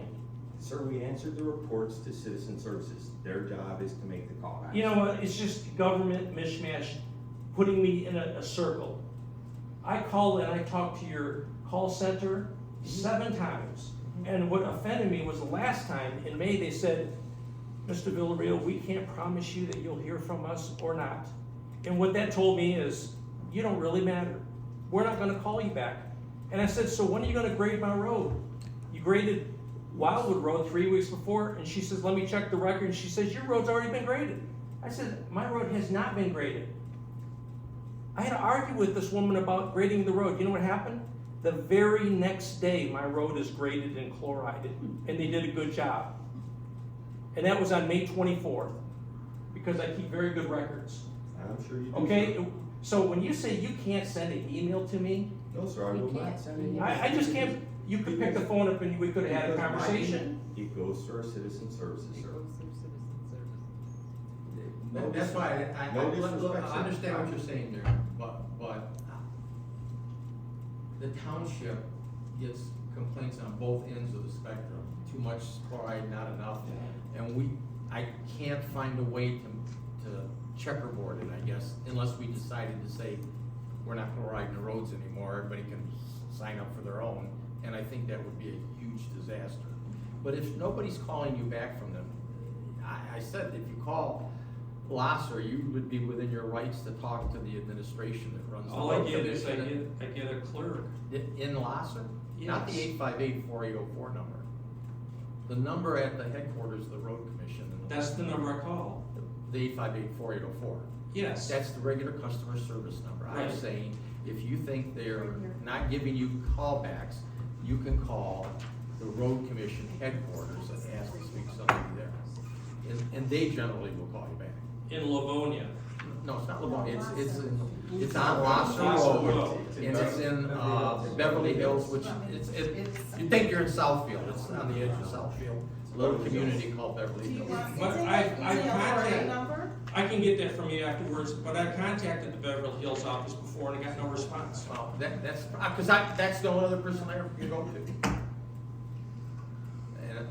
And I know, and I'm surprised, cause I'm just telling you, I've been on the surface funding committee, that's how we get the paving projects Yeah. out here. Yeah. I know all of those people there, and I don't know why, but they've called me back, I've called them, and I've got I think, a pretty good relationship with them, and, I'm surprised that none of them are calling you back if you're calling, and I don't know what to tell you for that, Darren. Just, I never got a call. I've never got a call since I talked to the superintendent that lives on Bird Road. That was 3 years ago. Yeah, I mean, that's all I can suggest, is just the only other place I would call. I mean, to be honest with you, Chris takes care of 99% of the stuff I talk to him about, because he stops in periodically and we talk about if there's any issues, and I tell him where a couple of things show up, and he usually takes care of them for me. Well, I'm not trying to attack anybody in this meeting. You could have called me. You had my phone number. You could have called me. I can tell you're a very smart person, but I'm gonna tell you right now. Sir, I went back through citizen services. My turn, please. You do keep interrupting me. We go back to our citizen services. Yes, could I have? Yes. Did I say that was my fault? Yes. I will humbly take that, and I will take the tongue lashing that you continue to give me. But on the other end of the spectrum, as I go back through the DCS history, it is a repeated same conversation. Nothing has changed. The township still has the ability, as Bob and the board sat up here and said, if they would like to do work orders, our process on the locals will not change. We, yes, are an evolving process through Eagle. I don't have all the facts on Eagle's end of it. I also sit on the Superintendent's Association of Michigan. We're very much involved in these conversations. We very much understand chloride. We understand that all facets of the spectrum. We understand what it does to the vehicles, the long-term look at it. We do, our trucks are computer controlled. They are set to speed. The passes on local roads are dialed back. There might be days, like you said, that the application looks heavy. The best time to apply chloride is the absolute best time, light rain, bonds everything together. I'm not saying heavy rain, I'm not saying a downpour, I'm not saying we haven't gotten caught in makes roads a mess. And we do our best to try to go back and remedy that situation as best we can. We're not perfect with Mother Nature's forecasting. We set a schedule, 5 townships plus the rest of the municipalities I explained. It's difficult at best to keep that schedule going. Right now I'm behind. It is what it is. I should have been down in Groveland prior to last week. We're on the gravel into this township right now. It's cost me a grader operator, so I'm behind. But as far as limiting or taking the passes away and making single passes on the locals, I don't think you're doing justice to the residents of the township. Like I said, mail carriers, how many of you look out at your can go on the paved roads, you can go on the gravels, you can go everywhere you want. They travel path on the outside roads. Do we try to get out that far? No, sir. The spray bar is 2 bar wide, yes. 8 feet each way with the spray nozzle to catch those outside edges so we can have a back surface. Otherwise, we're doing the post office work, trying to repair in front of washouts at mailboxes. Sorry, Bob, I pointed that way, and even though you're on a paved road. Still have. But it's part of the process. So- Edge to edge, the two. One question, Yes, sir. how can you control the overlap? On a narrow road, your road should be, I would have to go back and look at the plot on your road. It should be 2 10-foot travel lanes. Probably 30, maybe in old plot roads, maybe your road's only a 30-foot road, sir, I honestly don't know. It probably is It's more. 13 feet, I Well, imagine. it's narrow, whatever it is, No, it's no, I'm narrow. talking about the plotted roadway Oh. and what exists in the right of way. So in that spectrum, it's 2 passes, yes, the center pass is typically overlapping because on these smaller local roads where most people travel. And they Mayor, I travel- understand what you're They saying. travel to the centers. So that's the overlap. There is a point where we do have to come, we overlap. When they get wider, I'm sorry, the primaries, yeah, the primaries are 3,000 gallons, the locals are 2. Yeah, It so is a third pass down that center. it's the overlap is a problem. But they're always. And the only thing that we really have to go by from the township's perspective is they do give us reports yearly on how many complaints we get and how many there are. And I have to be honest with you, that's the biggest thing I can go by, because I look at it and say, well, how do I compare to Brandon, Springfield, Holly, Rose? And I look at them, and every year, not just this year, for 27 years, every year, we have either been the absolute least number of complaints or very close. Sometimes I think Holly, was close to us within a couple of calls, but we're always way down. And that's why when people ask, I tell them, look at the complaints, the customer service, it really is a squeaky wheel system. They have to deal with the complaints they get from everybody, and so if they have a road in Springfield that's got 1,000 people complaining about it, and we have a road in Groveland and 50 people complain about it, they're gonna take care of the 1,000 in Springfield first. It's just what I think anybody in that same situation would do. And so I'm only telling you that statistically, every year when I look at our reports, we look way better than So, anyone so else. Bob, we did what we were asked to do last year, was to canvass the people on our road. Who asked you to do I that? can't remember if you were the county said, Yeah. if the majority of the people on your road want They'll stop it. less, we'll give you less. Really, yeah. We did the survey, and more than 50% of the people wanted less. So I don't know what else we have to do. You know, it would be nice on the narrow roads that are 13 foot wide, when you got a span of spray of 11 feet, if you could somehow turn the nozzles off on the second pass so that there is no overlap. Because when you have the overlap, you have 6 feet of muck in the center of the road. This is not rocket science. I have a question. Does it matter whether it's sunny or shady where you drop it? Yes. Okay, so Yes. I got a house on Baldego Lake Road. It's primarily shade. Driving down Van Road today, some of it soaks in faster than other areas. Some of it's mucky, some of it's not. That's why, and I'm sorry to interrupt you, moisture with chloriding is very important. Yes, the sun areas get bleached so much faster, the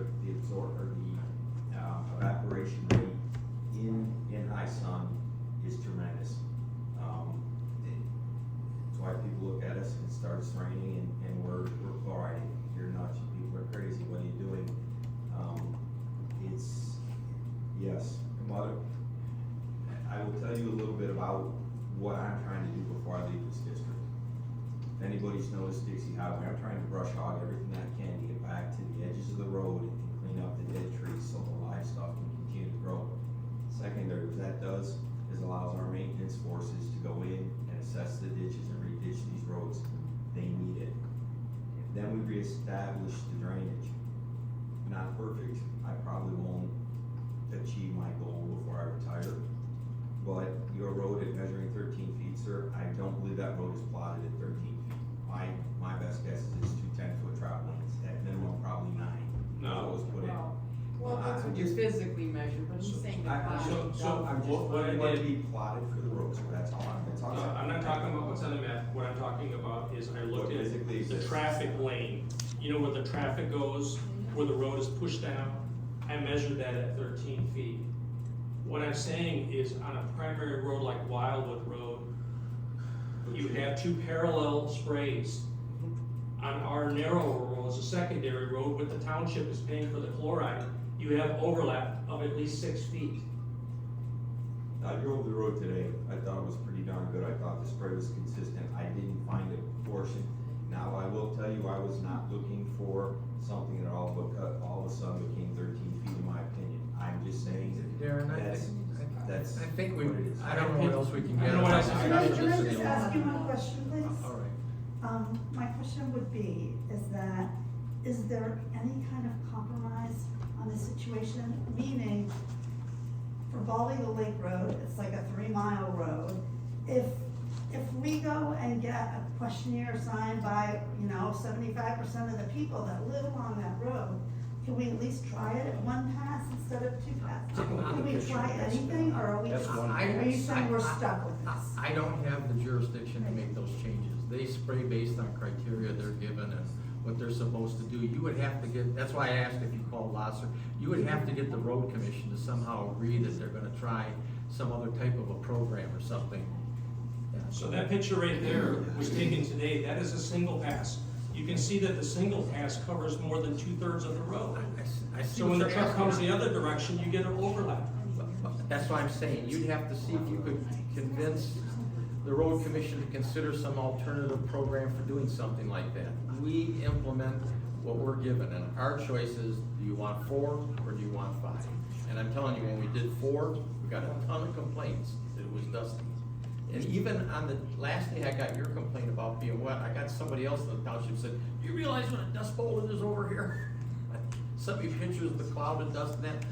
I understand what you're saying. I don't know how you make something that can be that variable. First of all, even if you did it, because I don't think you always have the same driver on every grader. The spray. I typically schedule, I have 2 seniority operators, 2 seniority or 2 tanker drivers. Sometimes they're different, I know that. Yes, we do overlap. So I don't, the problem with trying to say, let's take this one road and do it with one pass.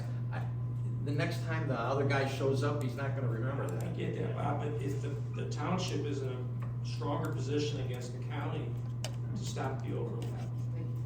Their choice is 4 or 5. I know you don't want it, but there will be other people in the township that will want it, and I don't know how to implement it for just your road. It's not just our road, Bob, it's all the roads, if they can stop the But that overlap. assumes that all of the roads agree with that, right? You're assuming that all of the roads would agree. Why they can't we don't want work with the overlap. county to get them to stop the overlap?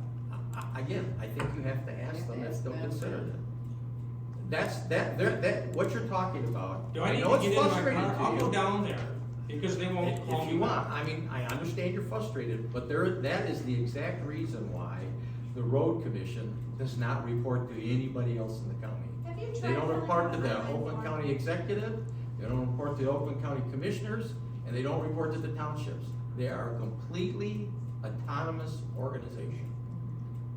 The online form system you guys have for complaints is amazing, and then you actually see all the things you guys have to deal with.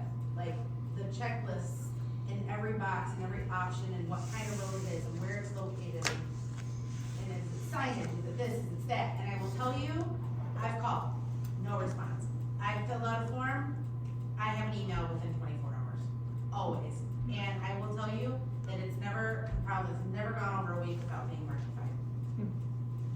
That's Why- kinda how it's probably supposed to work, cause even when people call me, I'll say, if you got a complaint, do me a favor. You've used it Call too. the number and make the complaint, give them about a week. I mean, I give them a week or 2 on a complaint in my house, I don't tell them to run out and do it the next day. And if they don't, call me back and then I'll call Chris and he gets it taken care of for me. I understand what you wanna do there, I just don't have a way to facilitate that for you. I also know someone, I live on Wolf Road, this gentleman, he gets an answer, he does email. He emails them. And maybe that would be the way to give them your results from the people on the road, the 13 people who say they want to. I will do that, and thank you for the idea, I will do that. and I'll attach pictures, because pictures really do matter. Yeah, they do help. If I came in here and just started Absolutely. talking about facts, hey, No, these are pictures my- do help, absolutely. Look, pictures paint the story, as you can see right there. They're pretty incredible pictures. Okay, thank you very much, Bob. Okay, thank you. Okay, does anybody on the board have any more questions? Oh, okay, we'll move on then to the, next item, that is to discuss the office, is that? This is mine, yes. You changed the lettering to the MTA quarterly would have been that. No, No, discuss office is the gonna office be is E, gonna go after the office. and then F is gonna be the quarterly, and electronic signs will be G. So, this is gonna pertain to some changes that are happening in the office. I say this with sadness and happiness at the same time. I will be retiring at the end of September.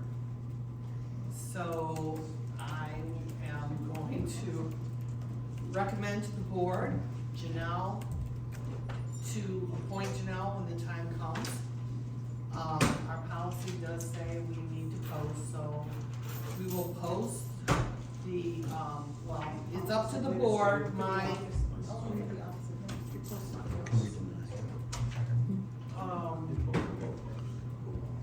well, it's up to the board. Oh, okay. So with the short notice of, well, not notice, but there is an election in November, I can plead my case here on this, and I will.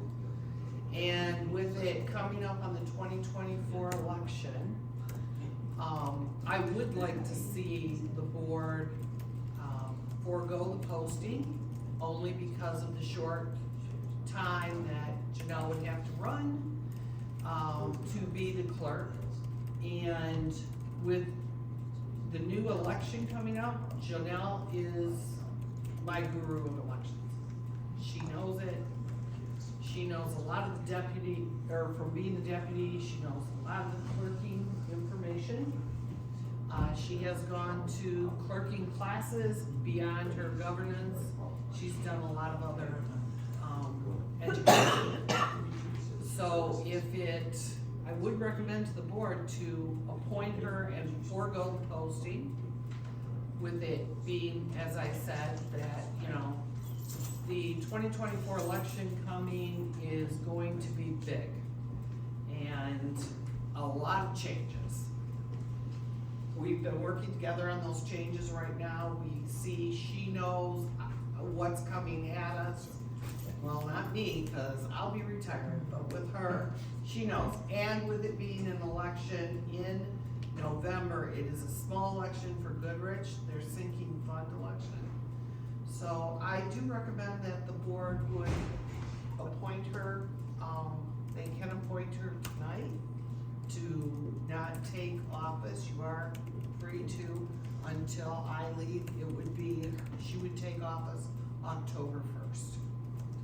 The other suggestion I'm going to make is that we do post for an office administrator / possibly deputy clerk. Janelle was full-time due to some circumstances. She did go part-time. I do not recommend that. I've already talked to Janelle about that, to not take on, if that board appoints her, someone who is gonna work part-time. I think with the elections being so, they're gonna be different, folks. I don't know how else to say. There's gonna be a lot to juggle here. She's gonna need, or if the board doesn't wanna appoint her right now, whoever comes in will need the extra person in the office every day. So that's my recommendation. It's up to the board what you wanna do. There's two things you can, if you Well, want. one for the appointment, we gotta wait till you actually retire. Well, Did you turn your papers in? I've turned my papers into MERS. I will turn my resignation letter in August. However, if you think, you can appoint her today. Oh, we can? We are allowed? Yes, I Oh, believe we are. And just make it effective October 1st. Yeah, effective October Okay. 1st, I believe. I talked to MTA and they told me, so. Oh, you could, oh, okay, yeah, you. I'm all for a seamless I transition. hope, this is what I'm looking for, I would really like a very smooth transition for, not only Janelle, but the entire office. And I think with, like I said, 9 days of voting coming up, a lot of election changes, they're changing from AV, I know I've asked her several times, do you wanna run now? She has agreed she would like to be the clerk in Groveland, and again, I think it's an excellent choice, and if you're saying the MTA said we can do it now, I think that's fine. I believe we can, yeah. Does somebody wanna make that Do we need to motion? make a motion? I will make that motion that we choose to appoint Janelle Keller as our new clerk effective October 1st after Patty Back's retirement. And Kim, do we need a separate motion for the part-time? Yep. Okay, all right, is there a second to that motion? I'll second it. Okay, by Jim, any questions or comments from the board? If not, would you take a roll call, Janelle? I sure can. Am I allowed? Well, Chuck, you don't know. Mark, Conflict of interest here. De Palma, Yes. Back, Abstain. Bills, Yes. Christopher, Yes. Mazzarelli. Yes. And now for the other position. Yes, the full-time administrator slash possibly deputy. So I will make a motion that we post, a job for an office, full-time office administrator position. How long do you wanna post it? I'm going to put it in the paper this week, and because we wanna get, again, a smooth transition, I'd like to see it, Bring a hire by next meeting. yeah, so I would say we'll post it in this week's reminder, and I didn't bring a calendar in with me, I That's missed another it. one. Oh, county line, citizen, Citizen, yeah. that's how long I've been here. It's been way too long, see, guys? So anyway, yes. 15th, and then next week would be the 22nd. So we have everything in by the By what? Friday? 28th, Yeah, Friday the Yes. 28th, that would, should give 2 and weeks. give us time to look them over and, Maybe you don't wanna wait until Friday to make them do. no, Maybe like- Thursday, or Wednesday. Like maybe the 26th, Okay, that's fine. that is the Wednesday. That we could take a look at. Alright, so the posting, the posting will end on the 26th, all applications will need to be in by the 26th, so that we can entertain a candidate, and hire a candidate at our By August 4 meeting. p.m. By 4 p.m. on the 26th. So that was the motion. Who seconded it? I'll second this one. Jim, okay, any questions or comments from the board? All in favor, say aye. Aye. All opposed? Okay, good. Patty, I have known you for a very long time. Too long, right? I've known you from when you were working part-time at the fire department. I know. And when My there were fire some changes guys. there, we took you in over here to the office part-time, and then when Pam made you her deputy, and I just have to say, you know, I will miss you dearly, but I am happy for you and Greg. I will miss all of you. And I think you've been an outstanding person, and people don't know it, this gal's been very committed to the township and works very hard, so come on down. I am. And then we'll be cake for you. Be here where I have landed. When I married my husband, seriously, I told him, don't get any ideas, I'm not made for the working world. When that last little one went to school, for a year, I'm so old. And an ad was ran in the paper, and I thought, where else? I'm gonna try it. He kind of sort of laughed, but didn't at me. And yeah, I've been here since 1997. Chip knows, he was one of my go-tos. How do I do this? What do I do there? I think you taught me how to do payroll at one point. Jeremy Chestnut, he was just, He was oh, just a little he was guy, just a yeah. kid. He was just starting out in the fire Yeah, service. him and his brother Jeff. Whole bunch. When Kevin came, I was just born then. so I have, I just wanna let the board know, I I have no second thoughts about Janelle. She is going to knock it out of the ballpark for you, and, she's very good. She is, she's gonna be just as committed as Pam was before I was, and I'm trying to Beth before Pam. Well, congratulations. Yeah, it's been a pleasure again to work for all of you and with you and the residents. I'm gonna miss it a lot. But not No, the I'm election. going to Monterey. But not the election. Well, yeah, I probably will. I'm gonna have 30 days of voting next Yeah. year, so. She's already said, where are you gonna be? I don't know. Did you send her a survey? I need to. You should, yeah. We got two more items under new business. The next one is there's a quarterly meeting for the MTA that I just got a notice on today. I don't know if everybody received it. Yeah. It's gonna be at Lake Orion. I think we probably need to let Patty know if we wanna attend that. Yes. And there's a questionnaire on that application if you wanna go to see the tour of Lake Orion. And I would, cause when I was a kid, I was in that area a lot. So can you put me down for going to it and the tour? Yes, and tour. Yeah. You can all take a look at your calendars and just. Yeah, I'll let you know. Yeah. I'll let you know. Okay. Call And me. let her know so we can turn it in just at one time instead of multiple.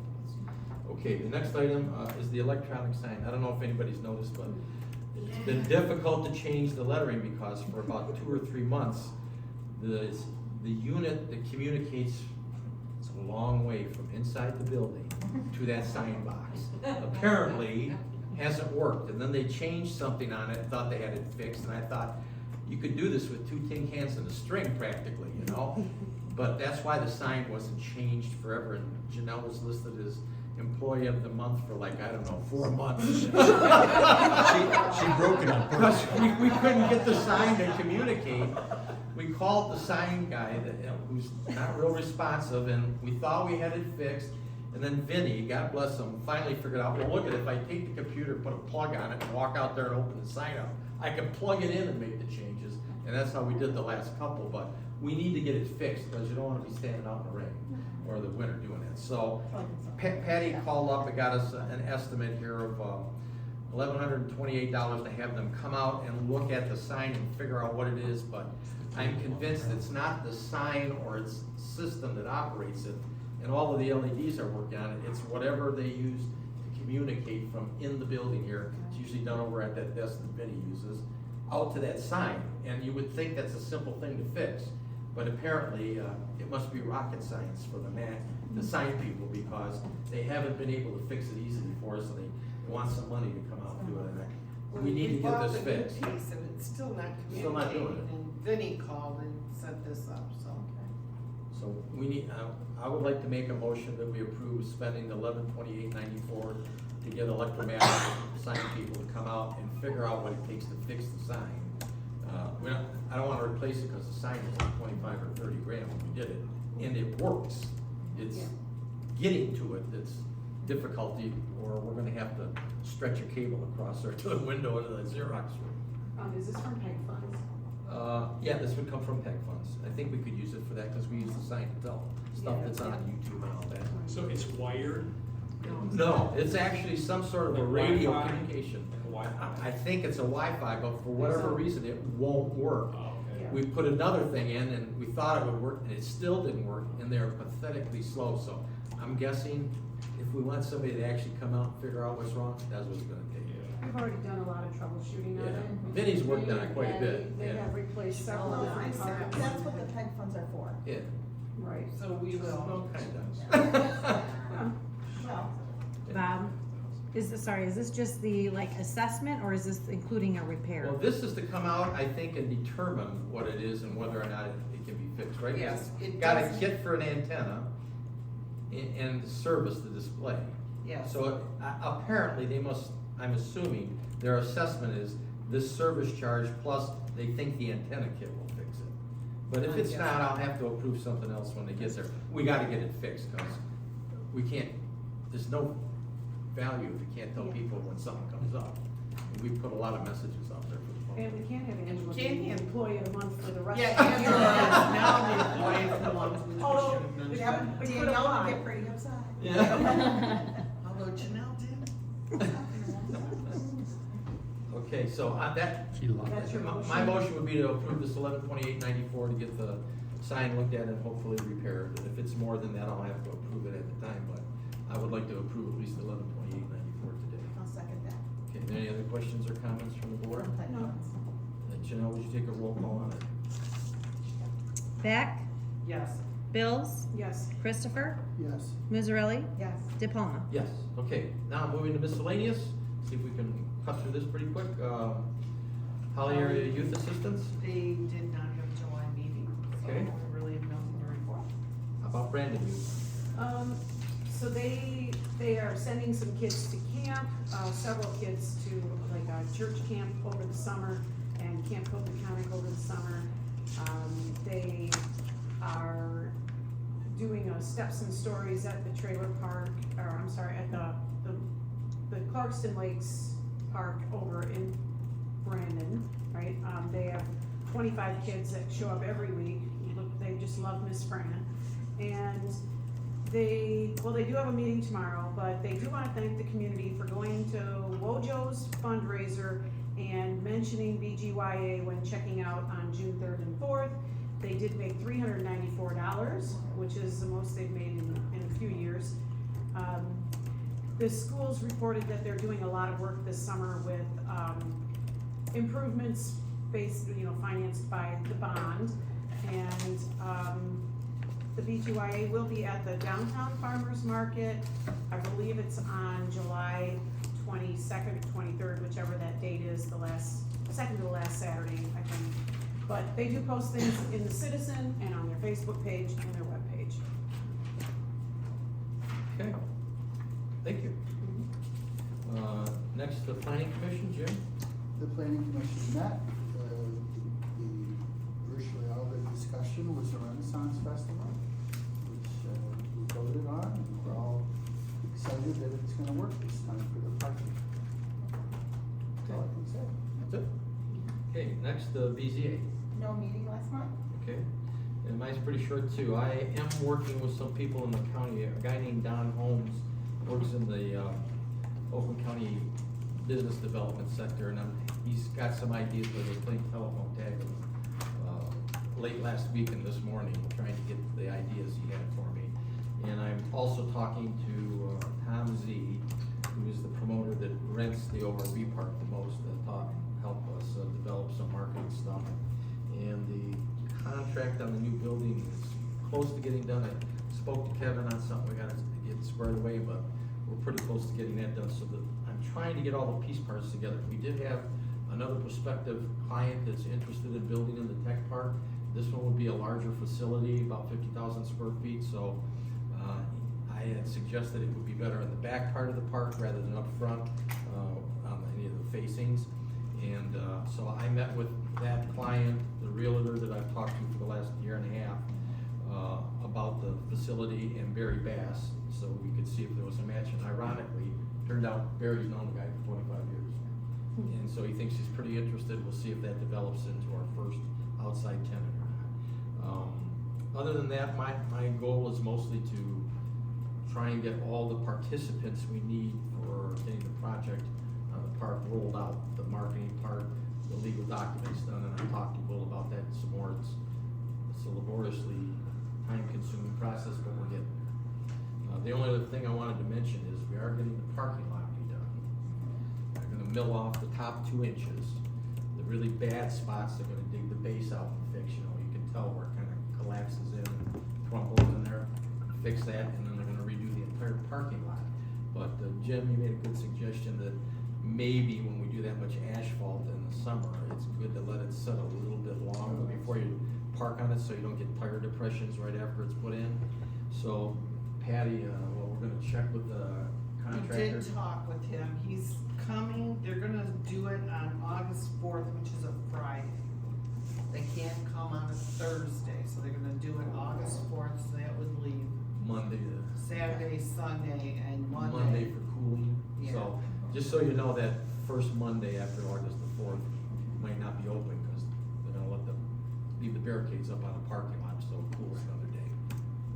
Patty, do you know between our resources and allies that we can have proper signage over the weekend if people are using the trails or anything that it's totally He child-proof? generally they put it up, they rope it off They and closed it off everything. last time. Yeah, they close it off. I'll ask if he could do some, maybe a little heavier, cause I was thinking the same thing too. Like those tire What's gonna strips. stop somebody from just lifting it and coming in? Kevin, could you come and park your fire trucks out? We'll keep them in charge lines so we'll knock them over with the water. You can hose them, you know, I'm teasing. So question, how much is cement versus a recap of asphalt? Oh, I think 4 the times recap was more? about 60, cement has gone through the moon. I think it's $200 or is it $300 a yard now? It doubled from COVID to now. It's literally doubled, it's astronomical. Yeah.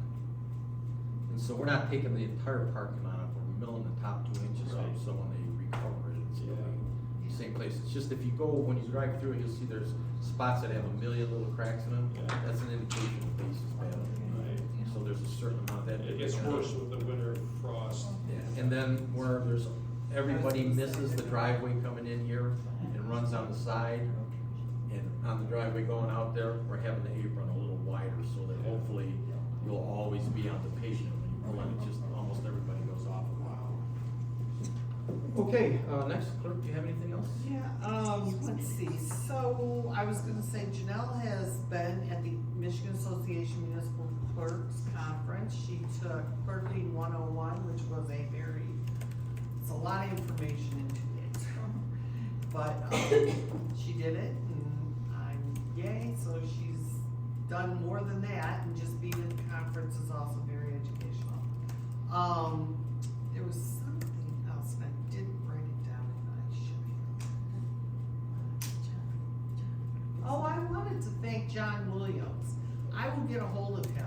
He fixed the spring in our door. We've had nothing but trouble with that door. The one that latches all the time? Yes, You found out what was wrong with it? Yeah, he had told me about a month ago, I think I could fix this, and I said, well, go ahead. Yeah, tell John So- thanks. So I was out last week, meeting my new grandson over in Holland and helping. And, the playground was finished and it looks great. I love it. Over in Holland, I don't know if anybody's been over there, but they have a lot of parks in every neighborhood.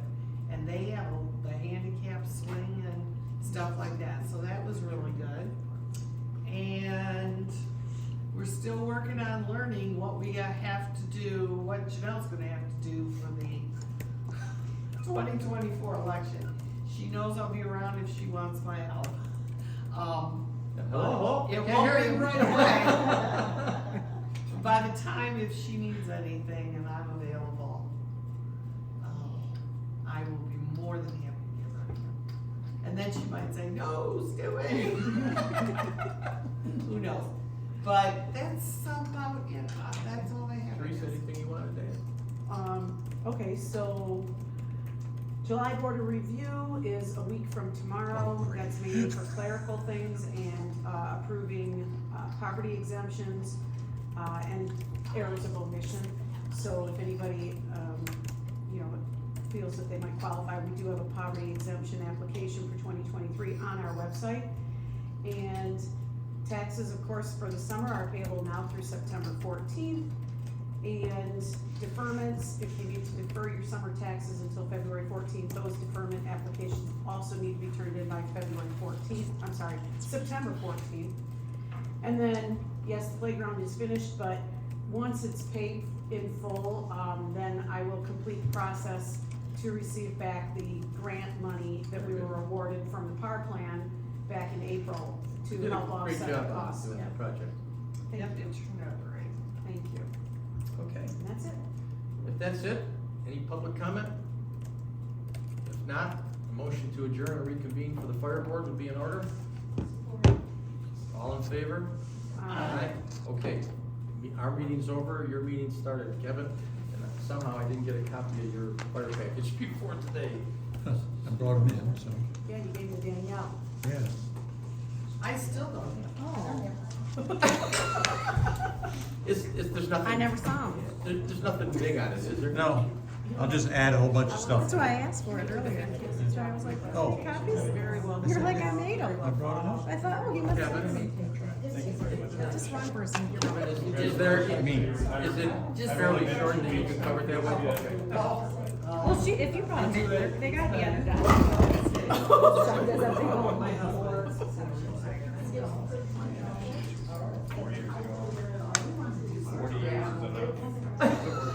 A long time, and now like, you got like 70 years, don't you? I got a million 60 years. I've only been working since I was 16. Yeah. I was 14.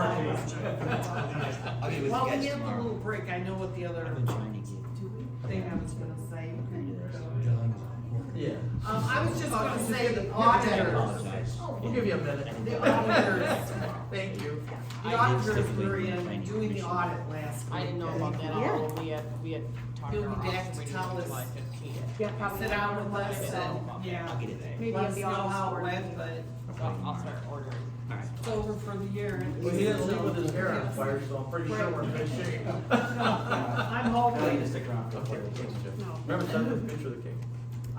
Chip, it's always a pleasure. Always play back. Did you take a picture of the cake after?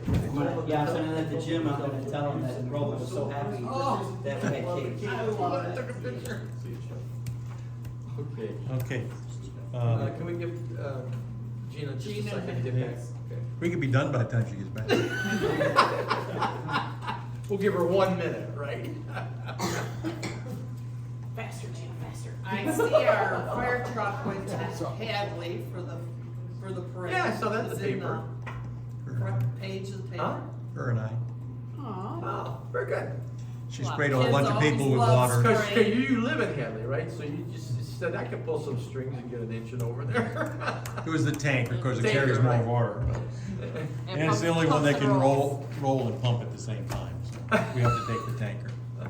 And the fireworks, I was not here for them, but I heard they were very well attended and here Oh, in yeah. Morton. Right, Norton. And they were nice. You know, I was surprised. I heard that the lake there was hardly any fireworks at all this year. Surprised me. Okay, we're all Too back. expensive. Kevin, it's work, yours. We ended up the month with 87 alarms. Last year we had 65, so it was a big jump. So that gives us 454 for the year. If you look at 2021, we had 434 at this time. And that year we did 1,200 calls, so we're on track for 1,000 calls at least this year. Okay. We got ladder testing on Saturday. They're gonna do the actual platform ladder, and they test all the hand ladders too at the same Oh, time. okay. How do you break a hand ladder? They test it by putting weight on it and it has to hold it. But obviously, if you start getting some cracks or if there's heat exposed, it could weaken the I aluminum. can't imagine we ever have a ladder go, a manual ladder go bad, do we? Not very often, but they do have to, NFPA says we gotta test them annually. My bigger problem is I fall off the ladder. Well, that's why I probably shouldn't climb ladders anymore, because Stacy likes them. My buddy said once you get to 55, you don't belong on any roofs or ladders. I should have done that years ago. I'd like to hire Jonathan Mayberry. He's a firefighter EMT. I have not met him yet, but he was recommended by Jeff Burdess. And he's got all his paperwork. He'll be in here Friday with his paperwork. And obviously, we have to go through all the, get his shots and his, background check and everything else. But he's a firefighter EMT already, and we'll hire him as a fill-in. And as you know, we're really short on people. This week is especially bad. We got numerous shifts that aren't filled yet, and so it's hopefully he can work some shifts and pick up some. I'll make a motion to hire Jonathan Mayberry as a firefighter EMT as a fill-in. Is there a second? I'll second that. Teresa, okay, any questions or comments from the board? Well, we should have a roll call, I guess, just to make it official. Bills? Yes. Christopher? Yes. Mazzarelli? Yes. De Palma? Yes. Back. Yes. Okay. I'm going to skip one. I contacted the cadets. They are not available for no-haz this month, so. Oh, Did they okay. go last month? Did you we let pay them? Janelle know? Did you get them No, paid? I didn't think so. So Is that- That's- I don't when I see give you any of payroll it, so. this week, Yeah, just tell, who Yeah. went? It's the same two, it's, Maddox and, So they didn't Colin. go in July? no, they went in June. They went in June, that's June. it. What was the other? I'm sorry, I didn't. Maddox and? And, Colin. Thank them for going, because I didn't know we had anybody going. I forgot to mention that at the last payroll. That's all right. I don't know if some of you may not be aware, it's been a tough week. We had a fatal car accident on Dixie Highway, and then we had a car burn up at the Marathon Station. And Springfield had one of their ambulances roll, and one of their new ones. And so they're kind of in the straight right now. They have 2 working ambulances. And 3 stations that run parallel. 3 stations, and they had two new ambulances and one very old one. Might be as old as our 484 that we're getting rid of. So he's using those 2 now. He's hurting right now because he's leaving an ambulance at the 4-H fair.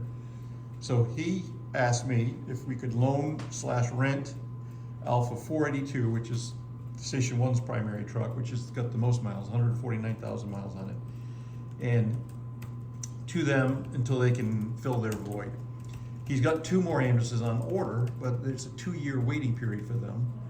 And I talked with Bob and Teresa this morning, and Bob suggested that that they contact their insurance company, see what they're willing to pay for the rental of a ambulance.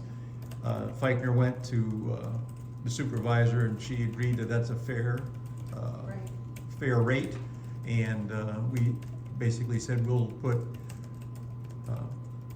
481, which is the one that's supposed to go to Station 1. We're out getting. We got the manufacturer's fixing a couple things. We expected it back by now, but they're still fixing the paint. I think they said this week that they said it was compound. Now they're saying it's paint. So, One, yeah, and the compound's gone. yeah. Paint don't do that. We tried to wipe it off and it just got worse. So I'm pretty sure it was paint. But so Alpha 41 will be at Station 1 when we get it back. But for now, we'll either put 47 or 43 up there. We'll have 2 ambulances here until we get 481, which I fully expect be either, very soon before We want to be good neighbors. We don't want them to be short-handed. But whatever the insurance company will pay for renters, we go. Yeah, and we borrowed theirs for one day when we were down to 1 ambulance, so we borrowed, I think it was the bad one, and we used it for a day until we got, I think it was the brakes on 47 we had to get fixed or something like that, but, it just goes to show you one accident can really throw a wrench in the works. And when we talked to the insurance guy about, he started coming up with some wild numbers like, well, if you needed to immediately replace a truck, it's like, well, that's why I have 4 trucks, not, so I can operate with 2, and the other 2 obviously, paid for and still in service, so, of course, Feichner's kind of stuck, he's waiting for those new ambulances to show up, obviously, because he's a steadily growing area down there, and his call volume's up quite a bit. Yeah, so I just want to let everybody know that that's the plan. I asked him today if they came up with a number. He said Laura was still working on that with the insurance company. And I asked him if he needed the truck now, and he says, let's get it all figured out yet. And we agreed that if he is shorthanded, we'll just call for mutual aid like they've always done. Avis Center, you could get an Avis sticker and put it on the side of the truck when you send it over there. So, it's just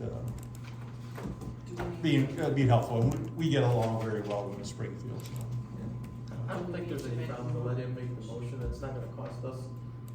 What I said is, we don't wanna make money on it, just let him get whatever the rent is on it. And it's not costing Springfield anything. Yeah. It's just, No, I wouldn't worry about that. And it's not leaving us anything, it's not Still leaving got us another short-handed. no, once we get 481 back, we'll have 2 primaries at the backup. And I'm sure if one of my trucks went down, we'd just get our truck back until we got one fixed. But Okay. 42, the front tires have been wearing out pretty quickly on that one. We've flipped them you know, inside for outside, so, because they're wearing on the inside. It's all the treasures. I think it's the weight, so I'll talk with Captain Williams tomorrow about maybe getting, heavier duty tires for that. But, you know, standards, whatever we got is, so I don't know if we can get a heavier weight limit. Well, they actually offered that, but I said I'd rather get the rental money from you know, the insurance company. Yeah. But I mean, he said tires like $300 for that or something like that. But that's all I had. Okay. Oh, I haven't heard anything. I think we answered all the ISO questions. Yeah. And, You still haven't got a result back? no, he sent her an email today saying, hey, I need this form signed. Well, we already sent it, you know, like a month ago, so. Hopefully he's got everything. I talked to him, I think on last Thursday, and he said he thought he had everything from Ozzy. Then he called back and said, oh, I need this information from NACFA. So I called Jeremy and he said, I sent that, we just had our ISO last week and I gave him all that information, so. I think he's got, you know, more information than he can They handle. need a Danielle for that Yeah. ISO. One thing I will add, and that is Stacy, applied for the fire equipment grant, the $10,000. Today was the deadline for filing, but that got submitted, because With the electronic Stacy, side. yeah, Stacy, Teresa's help. well, Stacy showed me or sent me an email that stated that, you know, we had to have Bob actually be the person who submitted it, so we That way he resubmitted goes to that. jail, not us. Right. That's okay. So hopefully, you know, that, the due date was today, but that is all in, and so they should be letting Bob know within like the next month or so. And that if they grant that, which I think they probably will, because it really was a very simple application And that was process. for fire gear, by the That way. was Yeah, for fire right. gear, $10,000. Yeah, that, by the way, that's about 2 sets, not even 2 complete Yeah. sets, so. Well, it's better than Yeah. sharp sticking the eye, Yeah. yeah. And all of our fire gear is, well, not all, Getting kinda old. maybe 2 sets are less than 10 years. NFPA recommends every 10 years.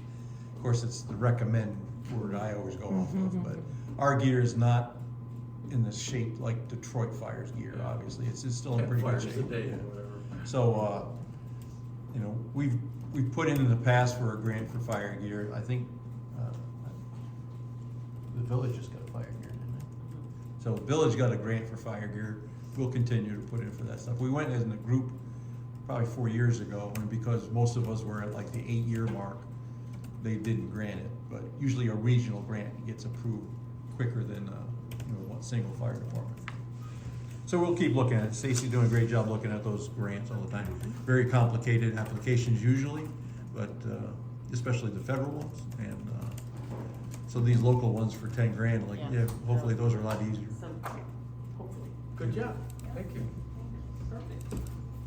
Okay, that's it. Any questions?